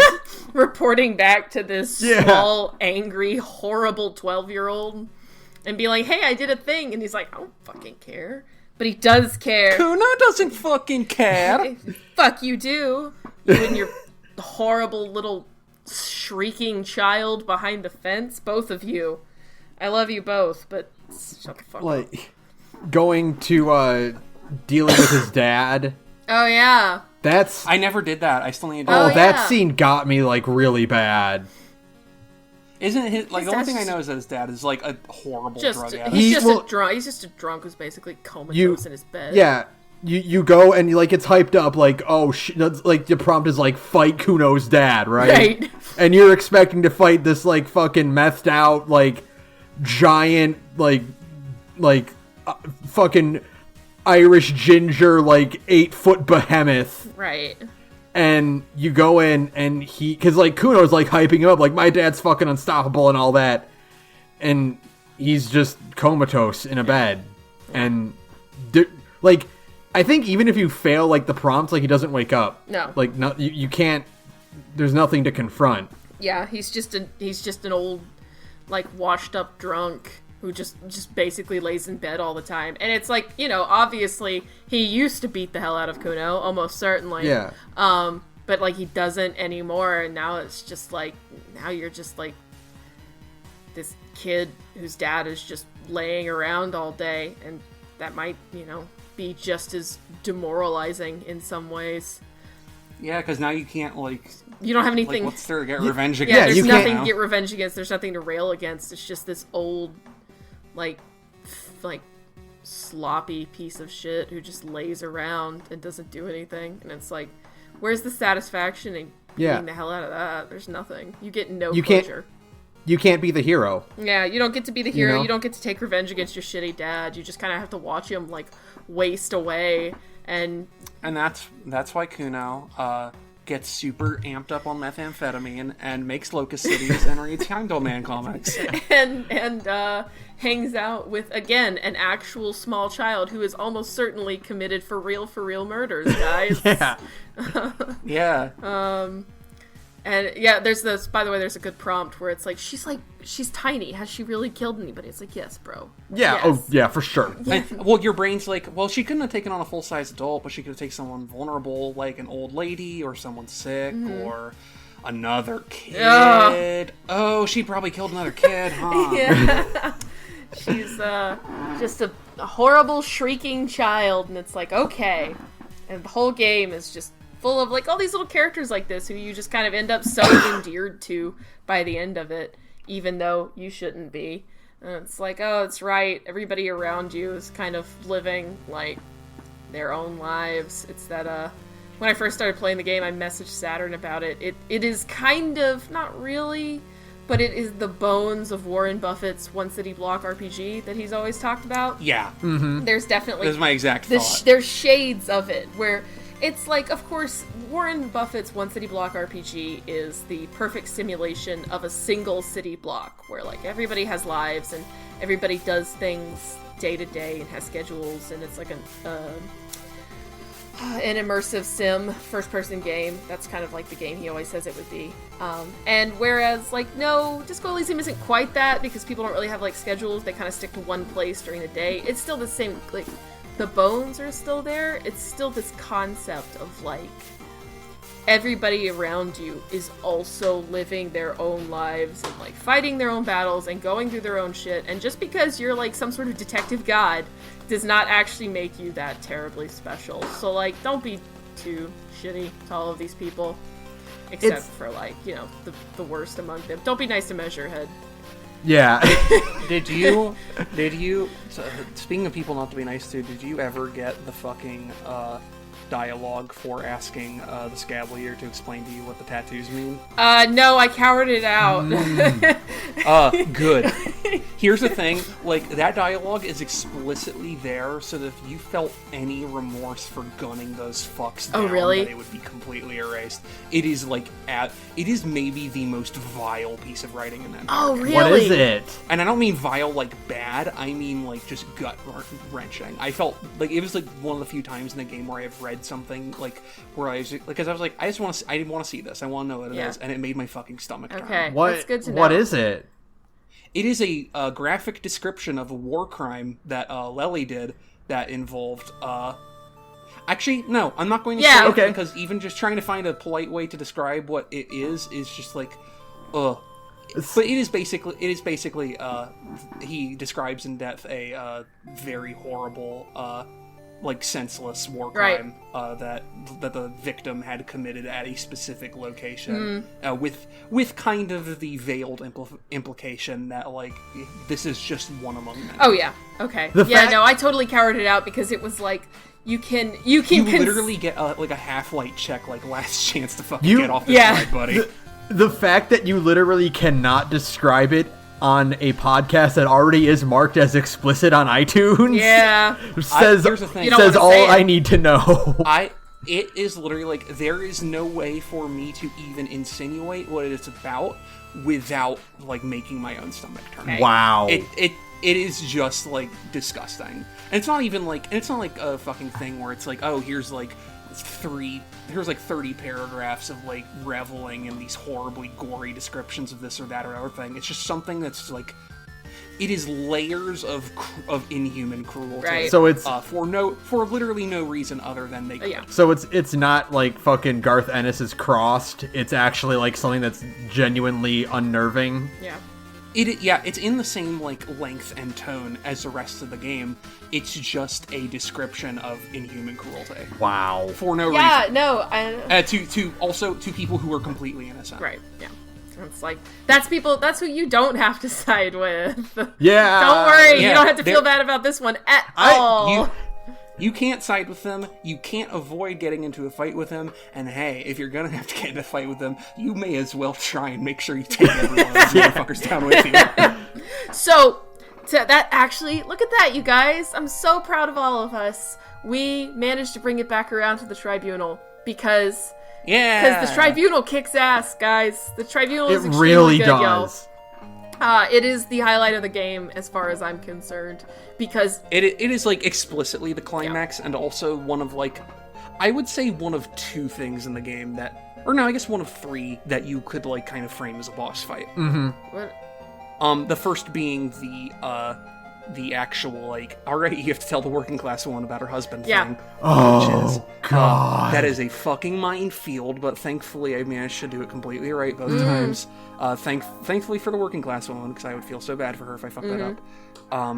And then also just the interaction, like not just the final conversation with the sniper or the deserter, but specifically like all the checks around like finding and being able to talk to the phasmid, because they are very high checks for a very large diversity of skills, which you can very easily miss. and I guess if you kind of wanted to make a case for it, passing the shivers roll to know where Ruby is pretty intense. I would say that that's pretty intense because it is a big roll, but the thing is, I think that is one of those rules the game will not let you fail past a certain That's level. not true. I failed it. Well, I'm saying you can fail it, but I think if you exhaust all your options of like doing the side quest stuff to improve the roll, the game will not let you. Okay, that actually makes sense. I think it's one of those things because you literally cannot finish the game. Right, yeah, of course. So,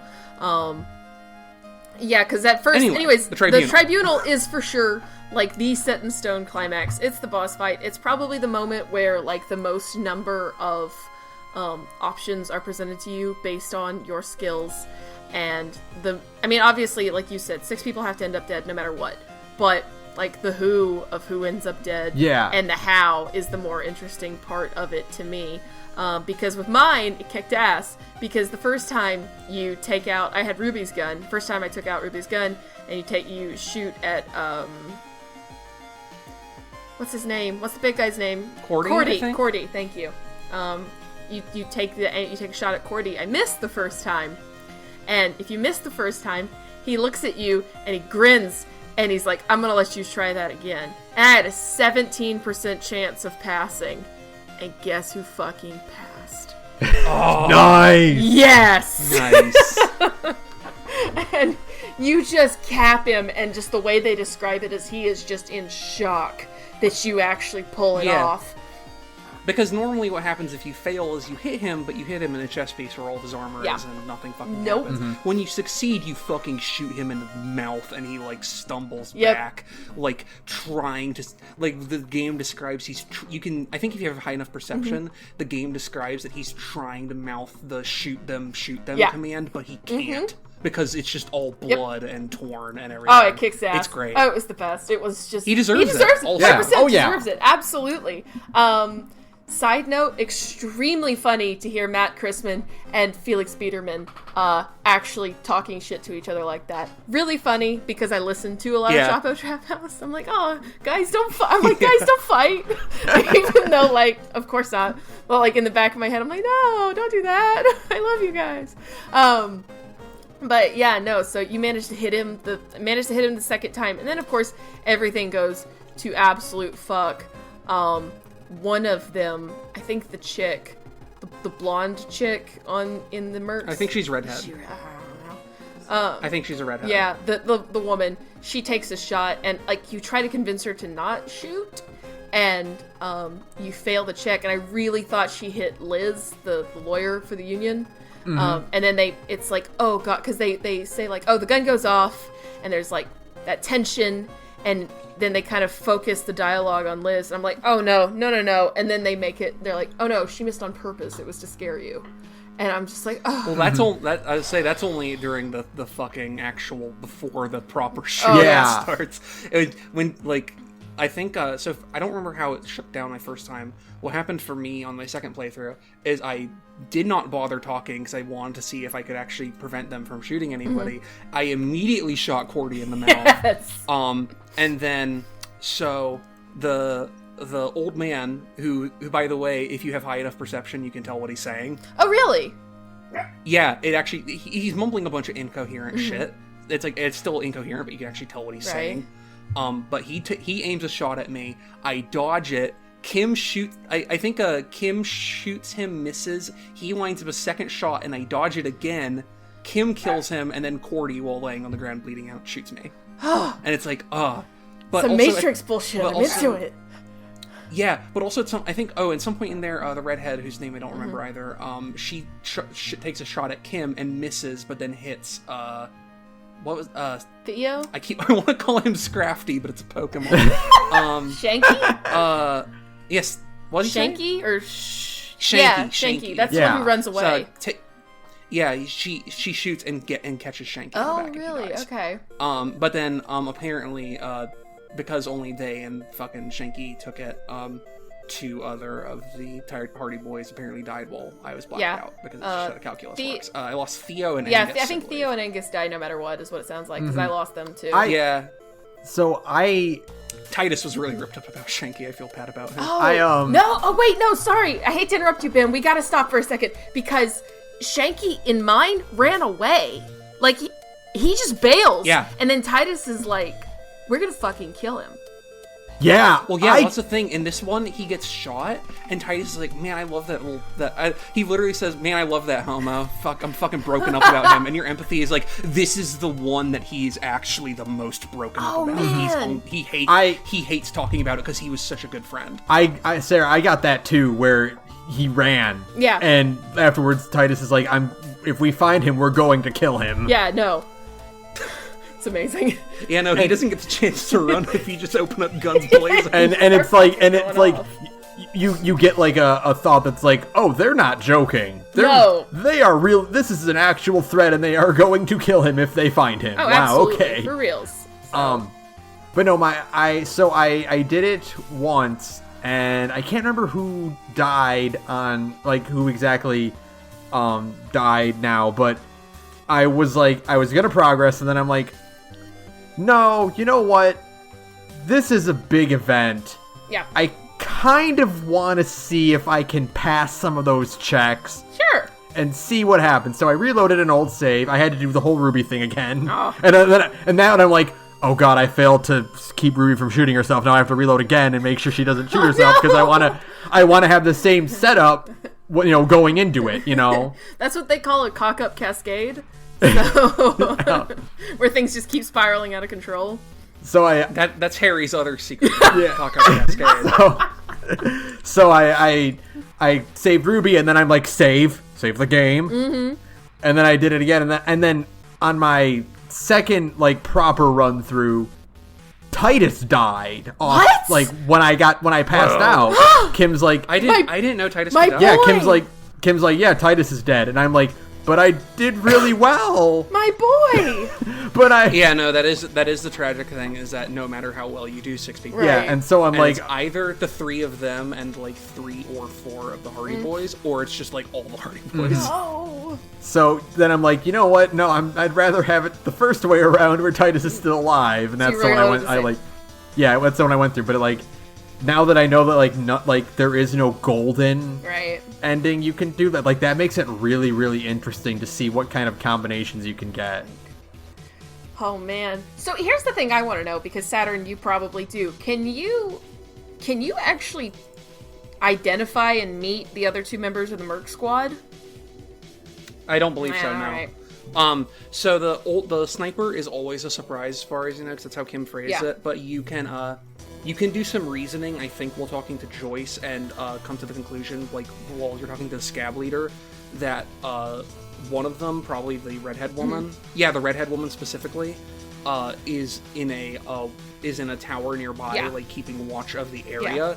And Joyce makes a comment like, "Oh, that seems like that seems reasonable because it's probably a really good vantage. It's also probably completely inaccessible." Oh, okay. Because I think it's like it's in that part of town that's still like super bombed out to the point where It's all like collapsed. it's like I think it's implied to be like in that area kind of behind the traffic Yeah. jam, where like if you go up to it, it's like no one lives here anymore. Well, I think it's that kind of thing where it's like she's in a part of the town that you cannot even get right. to. Because I know that if you try to confront Cordy about being a merc or about showing him the photo, the game makes explicit mention of, you know for a fact that there are weapons aimed at you right now, so you should probably step back.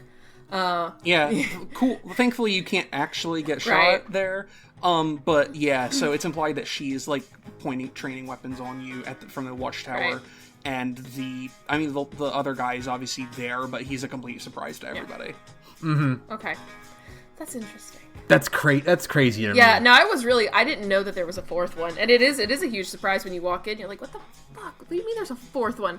I was like, I can deal, in my head, like my idiot brain playing this character who is like has like a pretty decent like Half-Light score, but not like a great Half-Light score. My idiot brain is like, I can take 2 of them.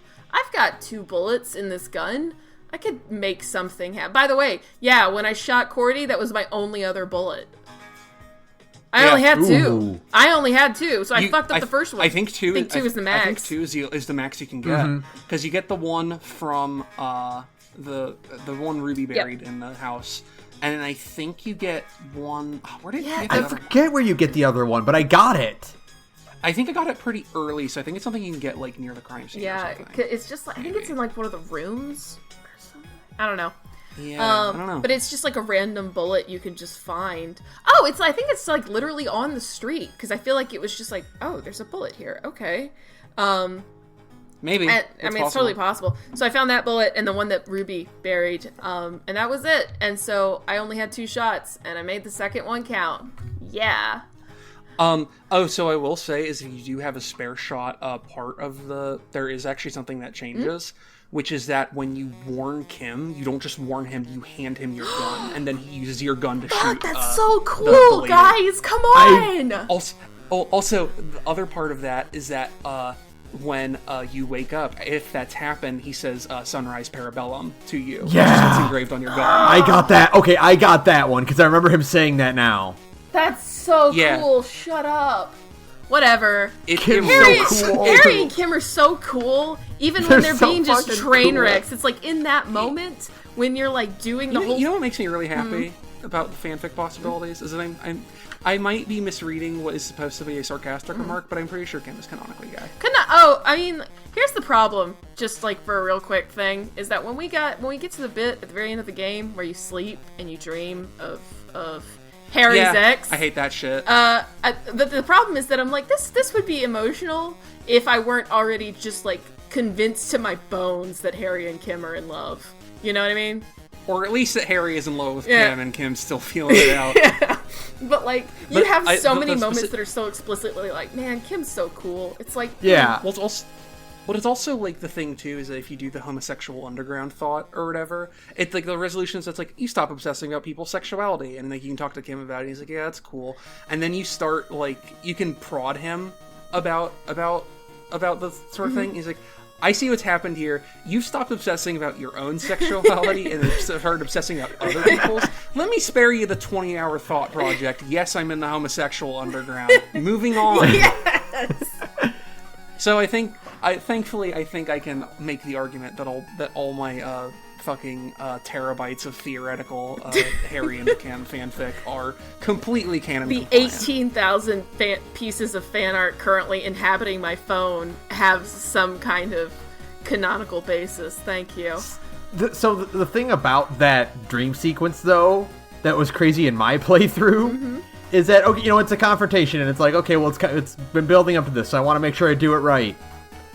There's the prompt where you can, like, attempt to kiss her, Oh, I didn't do it. No way. I did not do that. I was going to go for it because I'm like, okay, well, it's a check, and I want to see if I do it.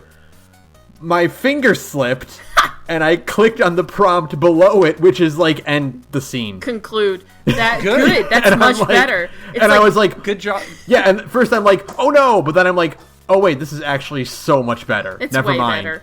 Yeah, well, so I'm going to pivot a little Sure. bit. So the first thing is, well, not even much of a pivot. So the first thing that bothers me about that scene is that getting that is not dependent on you having, like, on the memories you've encountered of Dora on the way.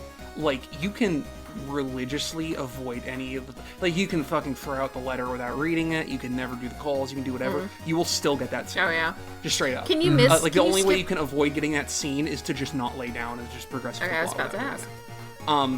But so that's the one thing that annoys me about it. The other thing that annoys me about it, and this is like one of the only writing things in the game that I really don't like, is everything having to do with Dora is just the most fucking martyrous, tortured man pain shit in the fucking world. Yeah. And like, none of it ever vibes with like the kind of person Harry seems like, or how I play that character, Right. or how he interacts with any other character. And it's just like, I really, like, I think it's cool I think it's okay to have a thing where it's like, oh, Harry is this way because he got super drunk because he's a burnout and also wicked depressed because his girlfriend of 6 years left him on account of him being a fucking high chaos substance abuser. It's a little bit worse. but It's like, a little bit worse than that. It's a little bit more pathetic than that. His girlfriend. His girlfriend left him 6 years ago. Left him 6 years ago. Wow. Yeah, okay. he's still fucked up Cool. about it. And Oh, that's even worse. there's even It's like, Yeah. there's even the implication that like she never thought it was a big thing anyway, Yeah. and it was just like, it was kind of like he put way into it, like he bought into it way more than she ever did, Right. and like she didn't care. It's actually really funny because you can do the end of game trial with all of your ex squad mates, and they can be like, yeah, it happened 6 years ago, Harry, and you can be like, wow, 6 years ago, and kind of like the implication, like, boy, I've really been hung up on that for a long time, huh? well, I'll say also the other thing that, oh, puppies are fighting. The other thing that fucks me up about that though is like, and this is, I think, so back to the Phasmid for a second. Everything about the Phasmid's writing is fucking incredible to me, and it's like the perfect capstone on the game, because it's like literally the opening of the game is Harry screaming in the middle of the night, I don't want to be this kind of animal anymore. Right. Not having to deal with all the sadness. And you talk with this Phasmid, which is literally a bug, and part of the disconnect of how weird it is because, like, it has a simple brain. By its own description, it can only hold 2 or 3 images in its mind at any given time.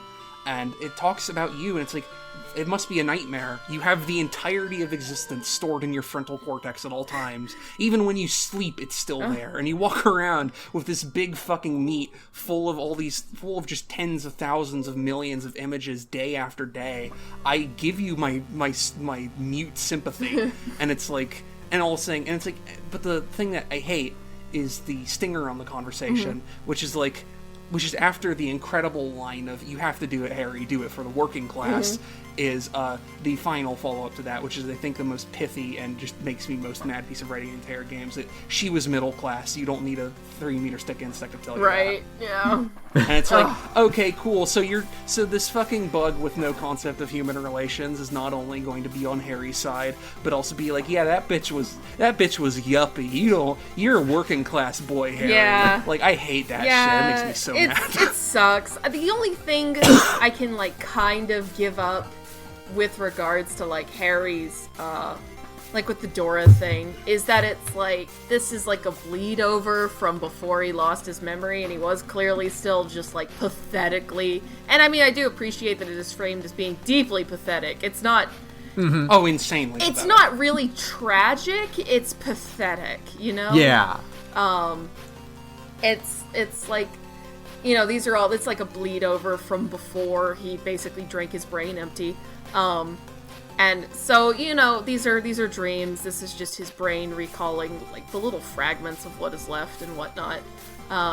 So it's like, but at the same time, also, I was never that interested in Dora. The only time I was terribly interested in Dora was when it was like, he was kind of conflating, Dolores Day and Dora as, like, the same thing. It's like, oh, that's kind of interesting, where it's kind of like, you know. Yeah. But that's really mostly just because I think, like, you know, high, fancy religious imagery is cool. It's when people talk about, like, Catholic aesthetics. It's like, those are cool. It's the same thing going on with the Church of Humanism, which is, like, one of my favorite parts of that game. Well, like, explicitly, like, you can have a conversation with Noid where he's like, I hate this fucking building and all the fucking DeLorean architecture, and you're like, what's up with DeLorean architecture? And he's like, it's just like her. It's all tall and thin and white and completely designed to keep you feeling like you're so below Right. it. And it's like, oh, cool. A character that not only has architectural opinions, but uses them to comment on, like, the themes of the city. Right, yeah, exactly. That's rad. I do appreciate, though, like, the whole Dora thing, though. There's no way to reconcile with her at all. Absolutely no, not. of There course shouldn't be. Like, there's no check you can make. There's nothing you can do. Even the fake hallucination dream version, you can't make peace with that. You're just told over and over again, dude, just let it go. Let it go. Although, for the record, I didn't do it, but I saw it on the wiki because I was looking for something. If you know, there's that phone where you can make random phone calls at the boardwalk. You can call her. You can long distance call her. I have no idea what the conversation is, but you can long distance call her. I did that. What? I did that. What is it? So you have to do a bunch of the conversations in a row, and then you get, like, an interfacing check that's like, just dial some random numbers. Right. And then, like, you have this dawning realization that you're doing it. It's like, wait a minute, this isn't how I randomly dial numbers. What the fuck am I doing? And then you hear her voice, and it's like, you have to pass a fucking, like, 18 volition check to hang up the phone. Like, when you realize it's happening, you try, and I failed, and it's like, oh no, buddy boy, you're locked in now. No, man, you gotta have this uncomfortable conversation. And the thing is, if you fail that volition check, you cannot hang up the phone until you say something just completely fucking ear-bleedingly stupid. Yeah.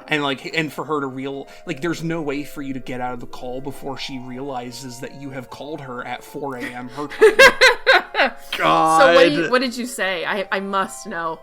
Do you remember? I don't remember. I was very desperate to get out of that call because my plan was to just hang up as soon as it happened, and then I realized that Volition was going to fuck me.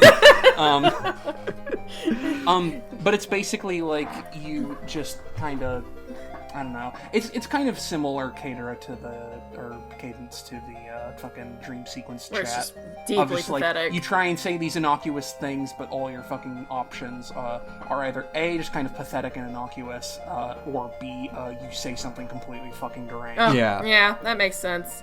So yeah, you know, like the Dora thing is, I still appreciate, I like the imagery of the dream itself, but that's really... The imagery's cool, it's just the writing was a little better. Yeah, oh, absolutely, no, because I mean, like I was saying, I was not terribly sold on Harry's deep abiding love for Dora when, like, his relationship with Kim is, like, the most compelling, basically the most compelling part of this game. Also, like, when you find out about, like as far as I know, like, I never found the whole picture or anything, but, like, as you find out about his relationship with Dora, it became increasingly clear there wasn't really a whole lot there to begin Right, with. yeah. It was just that he was, like, really obsessed with how beautiful she was, is what they say. But it's also just, like, as far as I remember, like, theirs was a relationship basically founded on the fact that they were two young, hot party people at one point, and then they grew up, and Harry kept being Harry, and Dora wanted something else, so she left. Yep. And it's like, man, dude, you certainly are fucked up about, like, this relationship that, like, at this point, you should be able to identify was, like, fairly insubstantial. Right. Yeah. Although, I don't know if either of you know this, Harry used to be a gym teacher. Harry used to be a gym teacher. Yes, I got that. Okay, good. So that's what I like is that the other thing I meant to mention this earlier, but the other thing I like is that aside from your skills speaking to you, is that your skills that you have can also dictate what parts of your past you start to remember. And so, like, the physical stuff tends to remind you, like there are moments when you'll have these, like, I forget what it was, but there was this one check I did with, like, physical instrument or something, and, like, there's a thing, like, you have this like, image of, like, you have the sound in your head of rubber sneakers squeaking on a floor, on, like, a gymnasium floor, or whatever. Like, I wonder what that's about. And it's like, oh, it's because you were a gym teacher. He was a gym teacher. And then it's like, you have other stuff where it's like, oh, weird, well, I have a lot of these logic checks that seem to insinuate that I've thought a lot about the Fade before, and I've had conversations with people about the Fade.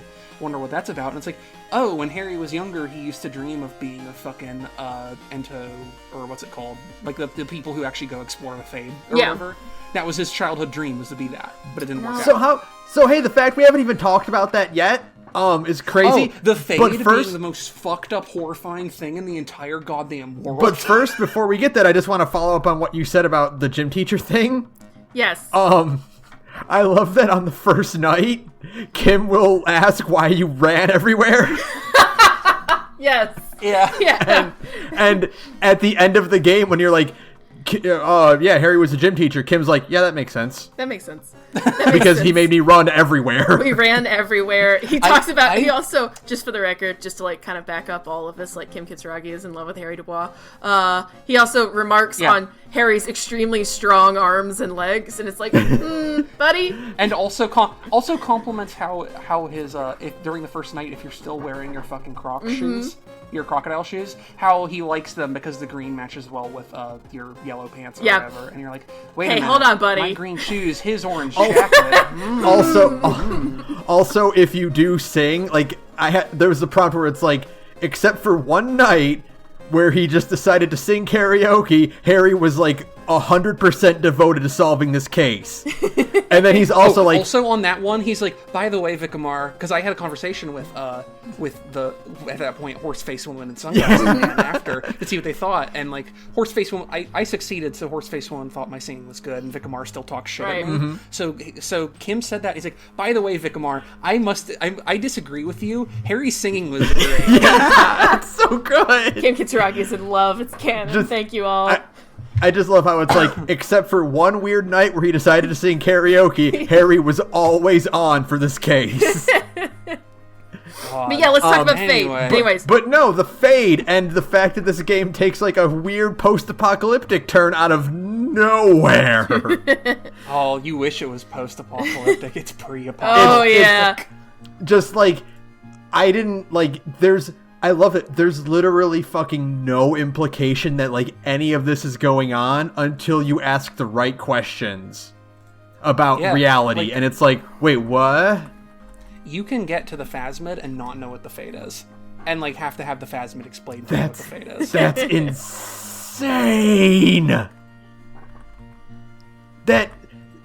So anyway, I guess for people at home, because we're full spoilers, what the Fade is in this game is, well, to explain a little bit, we have a planet that has, like, continents and oceans on it.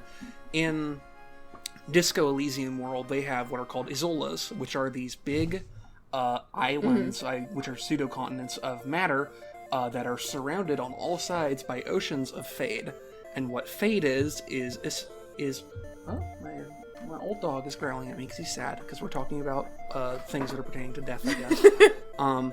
But what fate is essentially, fate is kind of the heat death of the universe, except as a function of, like, the weight of human history, Right. is the best way I can explain it.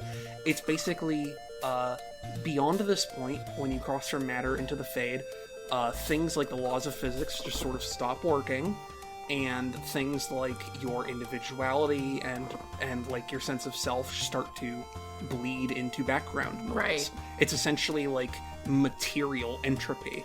And one of the background tensions of the setting that Joyce can talk to you about, or that Suna can talk to you about, is that the fade is growing. Yeah. Like, there are these Azolas of matter amongst the fade, but there's more fade than matter, and there's more fade every day. Like, we can't get this. There's some theories that that Elysium used to be a planet, but, like, they can't even get things into orbit anymore because the fade has just completely ruined the ability of like fucking orbital physics to work. And so there's a big part. So part of this is also like, this is relevant to Harry, because if you have the high intellect stuff, you find out, like, hey, when he was younger, he used to want to be a fate explorer. Right.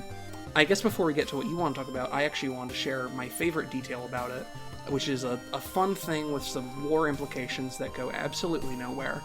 But it's, when you do the church side quest, which is you help Suna, a computer programmer, and a bunch of ravers, use incredibly loud dance music to isolate a hole in the world, which, with a significantly high logic check, you can identify as being, hey, Suna, this is baby Pale.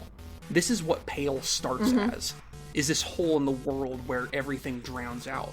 It's only starting now with eating sound, but soon, or at some point, it'll evolve into eating other things. Right. And that there's a theory that the church was built here as an attempt to contain this development. Yeah. But if you complete that, you unlock a thought called cleaning out the rooms. And I'm going to read you the complete thought, because it has an implication in it that I think is really interesting, that has to do with the Fade, and with the 2mm hole in the world, and with Harry specifically. So I'm going to read this. Go for it. What if you didn't lose your memory?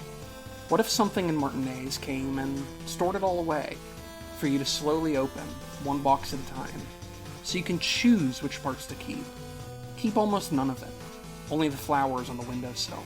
Only the distant sound of a radio. Lose all the actors, the dark shadows, leave only the still lifes, the blissful distant wash of waves. If everybody knew, you never did. She'll be coming soon. That is all. And the thought gives you +1 suggestion, wake up, +1 inland empire, in a new life, and +1 rhetoric, by the seaside. And that's the entire thought. And you get that for solving the mystery of the hole, basically. Oh, man. And so there's everyone brushes you off if you suggest this at the end of the game, meeting, but you can suggest that the 2mm hole in the world ate your memories. Yes! Oh, God, that's so good. That's so good. It is just, this is also why, by the way, this is, I know, the developer's tabletop game, right?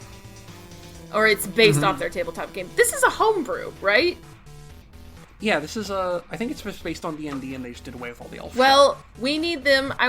Can we kickstart an official, book of Disco Elysium? Like an Elysium rulebook? Yes! Well, what I also know is that the Elysium setting is also, it's based more specifically on the setting of a book that the lead writer wrote several years ago called Sacred and Terrible Air, that only sold 1,000 copies in Estonian, and the story of how he came to direct this game is his friends were like, hey, why don't we make a game? We haven't done that before. And he's like, fuck it, I failed at publishing a novel, let's fail at making a video game too. Oh no!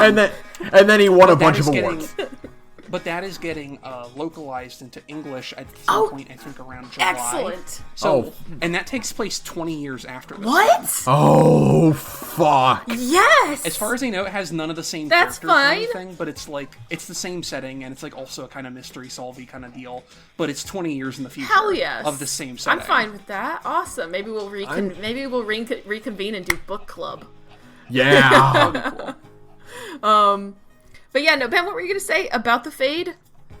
Oh, just that, hey, this is a side story and is completely not relevant to the overall, like, murder mystery at all. It's just a random bit of dialogue you can find. You can skip that side quest. Absolutely. Oh, it's so cool. Yeah, you can get through the whole game and never know anything about the Fae. Like, even, especially if you don't manage to talk to the Phasmid either, like, you can just solve the mystery and fucking go. Yep.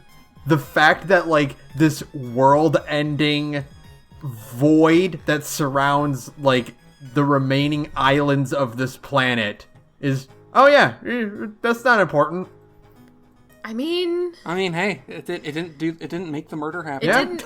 I mean, you got to think about, like, kind of our not to bring the vibe down too hard. So we'll just kind of say this real quick. You got to think about, like, the fact that we currently also have, like, you know, literal world-ending things breathing down our neck, and it's like, oh yeah, like climate apocalypse among other things, and we're all just let's just talk about video games. Well, there's a thing, too, like, when you talk to the Phasmid about it, and he talks about the incoming Pale Apocalypse, it's like, 2.4 billion years ago, there was the Oxygen Holocaust, which is when there was tons of oxygen, or things that were consuming oxygen, and, oh no, it was that things were creating oxygen, and nothing could consume it, so it was just poisoning everything, basically. And until trees evolved, like, everything died because of the Oxygen Holocaust. Right. Trees eat oxygen. Yep. There isn't a thing that eats thought, which is what the Pale is. Yeah, exactly. Pale is human thought, and it is just building and accumulating, and eventually it will swallow everything. Yeah. And it's like, cool. That's cool. But, but also, like, the world kind of has to just keep on chugging along, and murders have still got to get solved, and there's a man with some problems on an island who is just randomly taking shots at people because he can, and that's probably got to get handled at some point. You know, you should probably do something about that, because the implication, by the way, that Yosef, I don't remember his last name, I just know that his first Yosef Lilianovich something. Yosef Lilianovich Dros. Thank you. Dros. The implication is that Dros has just been kind of like picking people off for a long time now. Yeah. And at one point was convinced by Edward Clare to assassinate the then current head of the Debordairs Union. Yep. Which is something he just kind of casually confesses to if you just ask him. Yeah. Yeah, I actually had, I had to read that because I made the mistake of mentioning Renee. By the way, that's one of the few times I love this game, and it like really like affected me like in a lot of ways that we could probably keep talking about for another 2 hours. But for some reason, the 1-2 punch of Renee has died, and Dros is having like an extremely emotional reaction to this. God, it got me. I was just like, Yeah, the game is like because for reference for people who have not played this and are still listening for some fucking reason, Dros, who is the murderer of the game who hangs out on an island, is a communist deserter who just has a sniper rifle and picks people off, and he can see like the entirety of the game area in which you play. And one of the people he can see is a man named Renee, who is this he's the man we talked about earlier, who's this old fuck wearing a uniform, who is a fascist because he's a royalist veteran or whatever, who still hangs around. And Dros hates his fucking guts because they are obviously, like, he's the kind of person that Dros went to war with, and that was like when he was like 15 or 16, and he still hates that motherfucker. And he comments like offhand, like, I haven't seen him in a few days. I hope he's in bed with arthritis or something. I hope he's bleeding from his nose. And if you tell him, he shuts down. Yeah. Well, because he kept waiting. Like, for him, Renee was his special little treat. Yeah.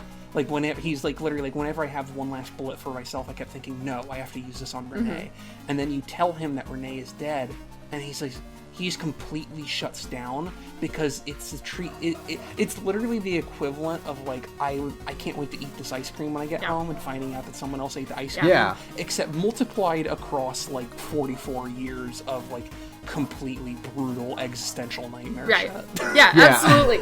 And it's just like at that moment he just like I couldn't ask him about anybody. I made the mistake of bringing up Renee first and going like, oh, Renee's dead. And he just immediately... Because I did kind of want to shut him up. I was getting annoyed because he is so, like, vile. He's just so, like...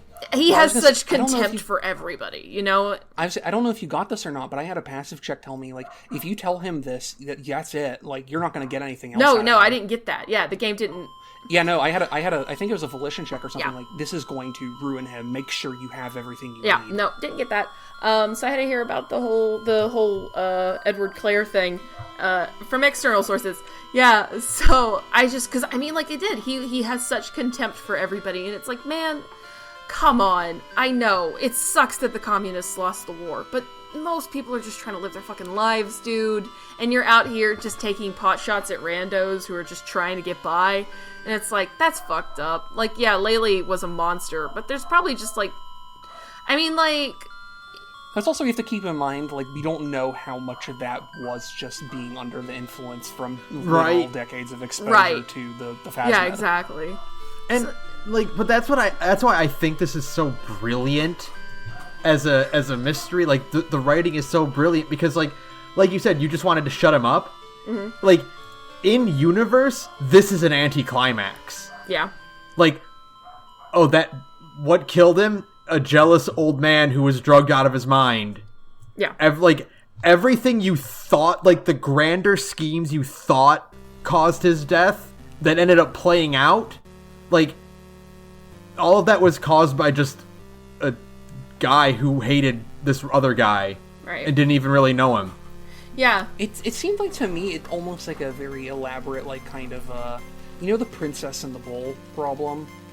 Where it's like, it's a sort of like they did this in Silent Hill Shattered Memories for anyone who's played this. But the idea of the Princess and the Bull problem is that it's sort of like an ethics, like, kind of, test, basically. It's like, okay, so you have this princess. She's supposed to get married to this guy she hates, and he's very insistent about it, and she tries to get her dad to cancel it, but the dad, who's the king, won't, and so she runs away from home, and she's gored by a wild bull. Okay. Or by a runaway bull, rather. And the quandary is, whose fault is it that she died? Oh, okay. Is it her fault for running away?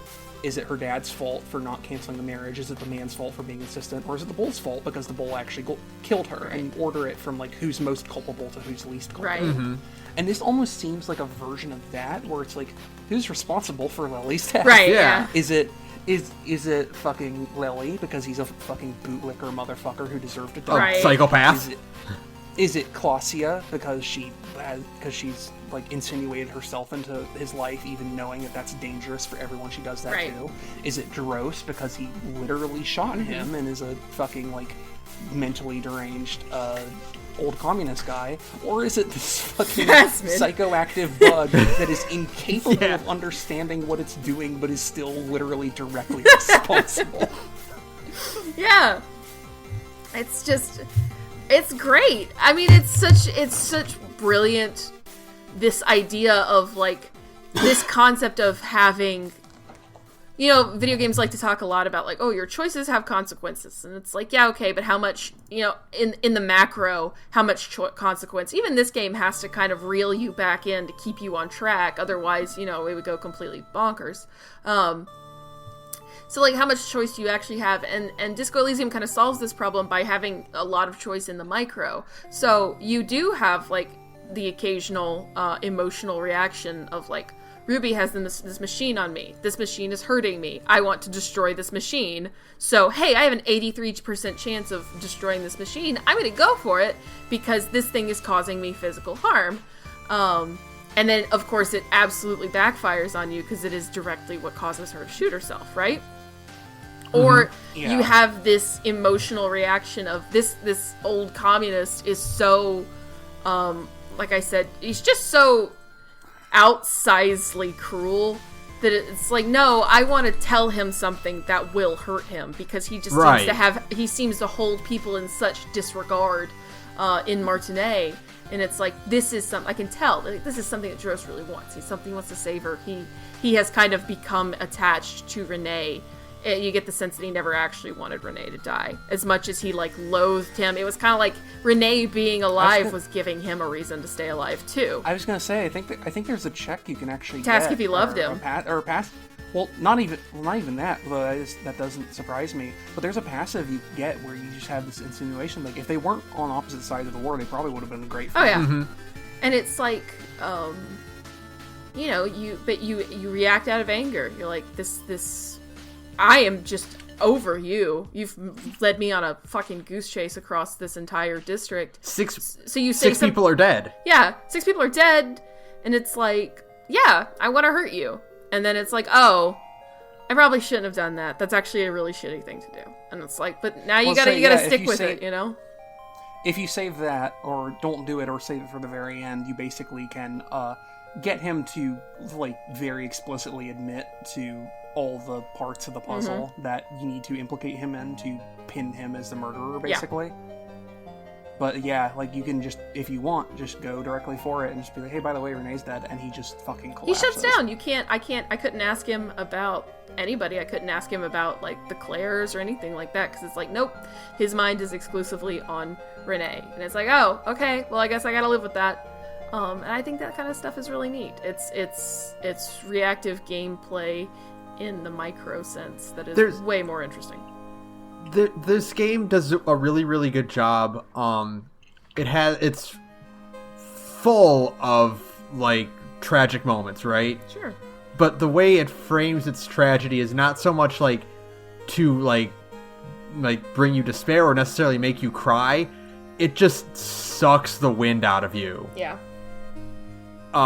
You are gung-ho about talking to this random working class woman in the middle of a bookstore, bragging about what a great detective you are, you know? Mm-hmm. And, hey, you got any mysteries for me to solve? Hey, what about your husband? I'll track him down for you. Yeah. And then you have to have a conversation about how he slipped and fell and died. And that it's just like, you just feel drained. You don't feel like heartbroken or in despair. You just feel tired.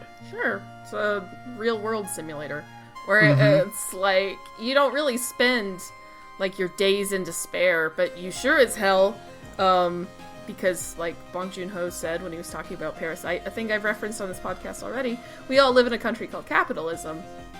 And so you don't really spend, like, your days despairing, but you sure as hell spend a lot of your days just tired and worn down because, you know, we're all kind of grinded under a similar heel no matter where you come from. And it's like, oh, that's what the feeling actually is. And it's like you have to just kind of, like, force yourself to find these little moments of it being worth it to actually keep, like, struggling under this, like, constant sense of just like tired and dread and just like really fighting through it. And then, you know, of course you have these moments too where it's like, oh, okay, well, it might actually be worth it when you actually get to see beneath people's their initial impressions of just being shitheads is when you actually get to know them. And it's like, oh, okay, people just in general, it's like are worth knowing, I guess, is what it ultimately boils down to. Is like it's worth it to like actually know people.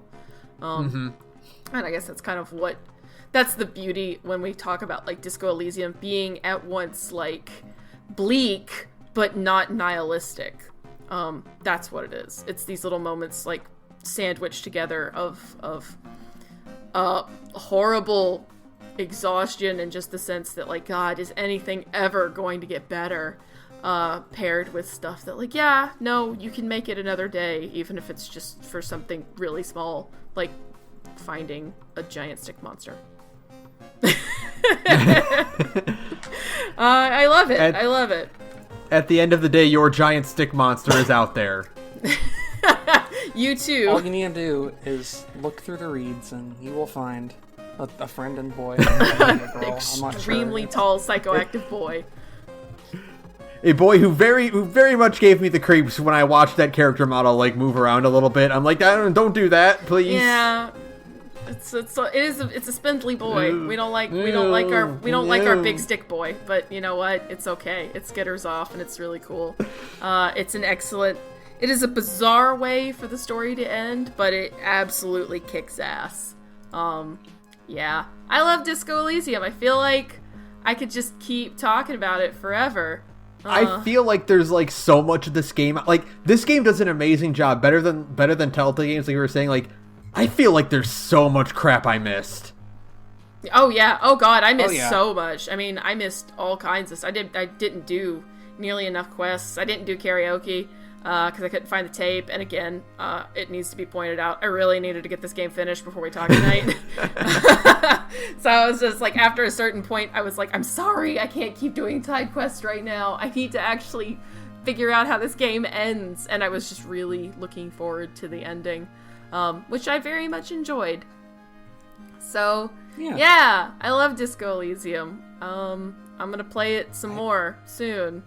I don't really know if there's a whole lot else to talk about aside from just continuing to quote our favorite side. Right. And also, just like one other like brief moment, Titus Hardy does kick ass, right guys? Wait, Titus what? Hardy kicks ass, yes? Oh yeah, totally. Oh Yeah. It's by the end of it, I was just like, oh, I love you. Okay. Guys, that's a cool guy. Hardy Boys knows what's Hardy up. Boys is cool. Hardy Boys is good. Sorry, Ruby. Maybe next time. So yeah, I think that's a good way to wrap it up. Yeah, this is a great game about one severely fucked up man trying to make everyone else a little less fucked up. Yeah. In an extremely fucked up world that will make you feel a couple of feelings about, like, boy, living is hard, but it can maybe get better. Speaking to build off living is hard can be better, can I read to you one of my favorite interactions from Absolutely. the game? Yes, absolutely. This is with the Phasmid. And so the Phasmid's talking to you, as I mentioned earlier, about like the whole like, damn, that must be rough with the whole like having the brain shit thing. And so my Harry responds, it was very disorienting at first, but I'm keeping my shit together. The Phasmid responds, that must be incredibly hard. The anthropods are in silent, meaningless awe of you. Know that we are watching, when you're tired, when the vision spins out of control. The insects will be looking on, rooting for you. And when you fall, we will come to raise you up, bud from you, banner-like, blossom from you, and carry you apart in a sky funeral. In honor of your passing, but not me, because I am just a leaf. And then Volition responds on challenging with a success. In honor of your will, Lieutenant Ifritar, that you kept from falling apart in the face of sheer terror, day by day, second by second. Beautiful. So fucking good. So good. That's what this game is That's to what me. this game is about. Yeah. It's also about moments like that where you read a line and you're like, This game's good at gut man, it punches. doesn't. Oh, for In sure. the good way. God. Not even sad good punches, like fucking heartwarming gut Just- punches from your own brain. Your own, you just kind of have like a moment where you're like, oh, that vibed with me. So When your own brain tells you, don't worry, you're not that bad. that's nice. There's a part with your brain where Shivers reveals that it's the spirit of the city and also it loves you. Oh, yeah, I do. I love all those little moments where your brain is actually like, you know what? You're trying, buddy. You're trying. You're failing sometimes, but you're trying. So, yeah. Just like being a real human. It's being a people simulator is what it is. Okay. It is, in their own words, repassing the test of being a human Yes. All right, guys. All right. It's been 2 hours and 10 minutes. I think that Yes. was officially a good time to wrap it up. being. All things considered, I'm surprised it didn't take long. I am too. Right. Honestly, I feel like I might be like tomorrow, I'll wake up and be like, fuck, I had other things I wanted to say. But that's what Twitter is for. Oh yeah, I'm sure. Yep. So, it's Exactly. fine. All right, that'll do it for us. Thank you, Visitor, for using background music. You can follow me on Twitter at thegorgepodcast. You can follow Sara at radioinactivity. Saturn, what's your Twitter? Celestial Mecha. Awesome. You can email us at thegorgepodcast@gmail.com. If you want to help us out, again, at $500 on our Patreon, link to that below, we will start the Bad Game, where we stream bad video games. And then we also have some other things in the works. Sarah, do you want to talk about that now or hold on to it? Okay. We'll do it right now because, I mean, we're still working out the kinks of it. But at $200 a month, this is a smaller goal. If we can hit $200 a month at the least, we are going to start another podcast, a once-a-month podcast called Podcast Night, which is exactly what you think it is. It's a Fate Stay Night podcast, so that I can finally just spend an inordinate amount of time once a month shrieking about the absolutely radioactive batshit lore that is the Type Moon Fate franchise, because I love it, and because it's shrieking about wet butts. About wet butts and boiled you-know-whats. If you've read Fate, you know what I'm talking about. It sucks, but I love it. And I just think it's the best. It has between all of the batshit is some pretty neat lore writing about the world being alive, among other things. So hey, $200 a month, one day I'll get the ad reads right, unlocks that. And until then, you can also donate to us at our Ko-fi if you just want to kick us $5. That is also cool. We do not discriminate. We love all of it. Thank you. And if you want to hear two of these people talk about RPGs that are also involved dice rolls, you can listen to their other podcast. Big Gay Nerds. Big Gay Nerds. Hey, me and Saturn are in another podcast called Big Gay Nerds, where we get together with some other cool queer friends and we play tabletop games. We try out lots of different systems. We have a lot of fun. We're going back to Blades in the Dark soon? I think so, maybe. I don't know. I'll be honest, I don't know if I'm going to be able to record it this weekend, but I still want to. It's been gone. I was going to say, I have been on kind of hiatus from the podcast for a few months while finishing up grad school and dealing with the people overstaying their fucking welcome nightmare that my life has become. Hey, that's cool. I also am living in that current nightmare. Yeah, but I'm finally starting to get closer to a position where I can at the very least be on the podcast again. Hopefully wrapping up Blades. We'll see how that goes. We'll see. Either way, we're in that. It's you can find us at Big Gay Nerds on SoundCloud, and you can find the links to the rest of our social media from there. Thanks. All right, that'll do it for us. So what do we got? Fuck Centrists. Yeah. We do hate them. Nobody likes them. And fuck scabs.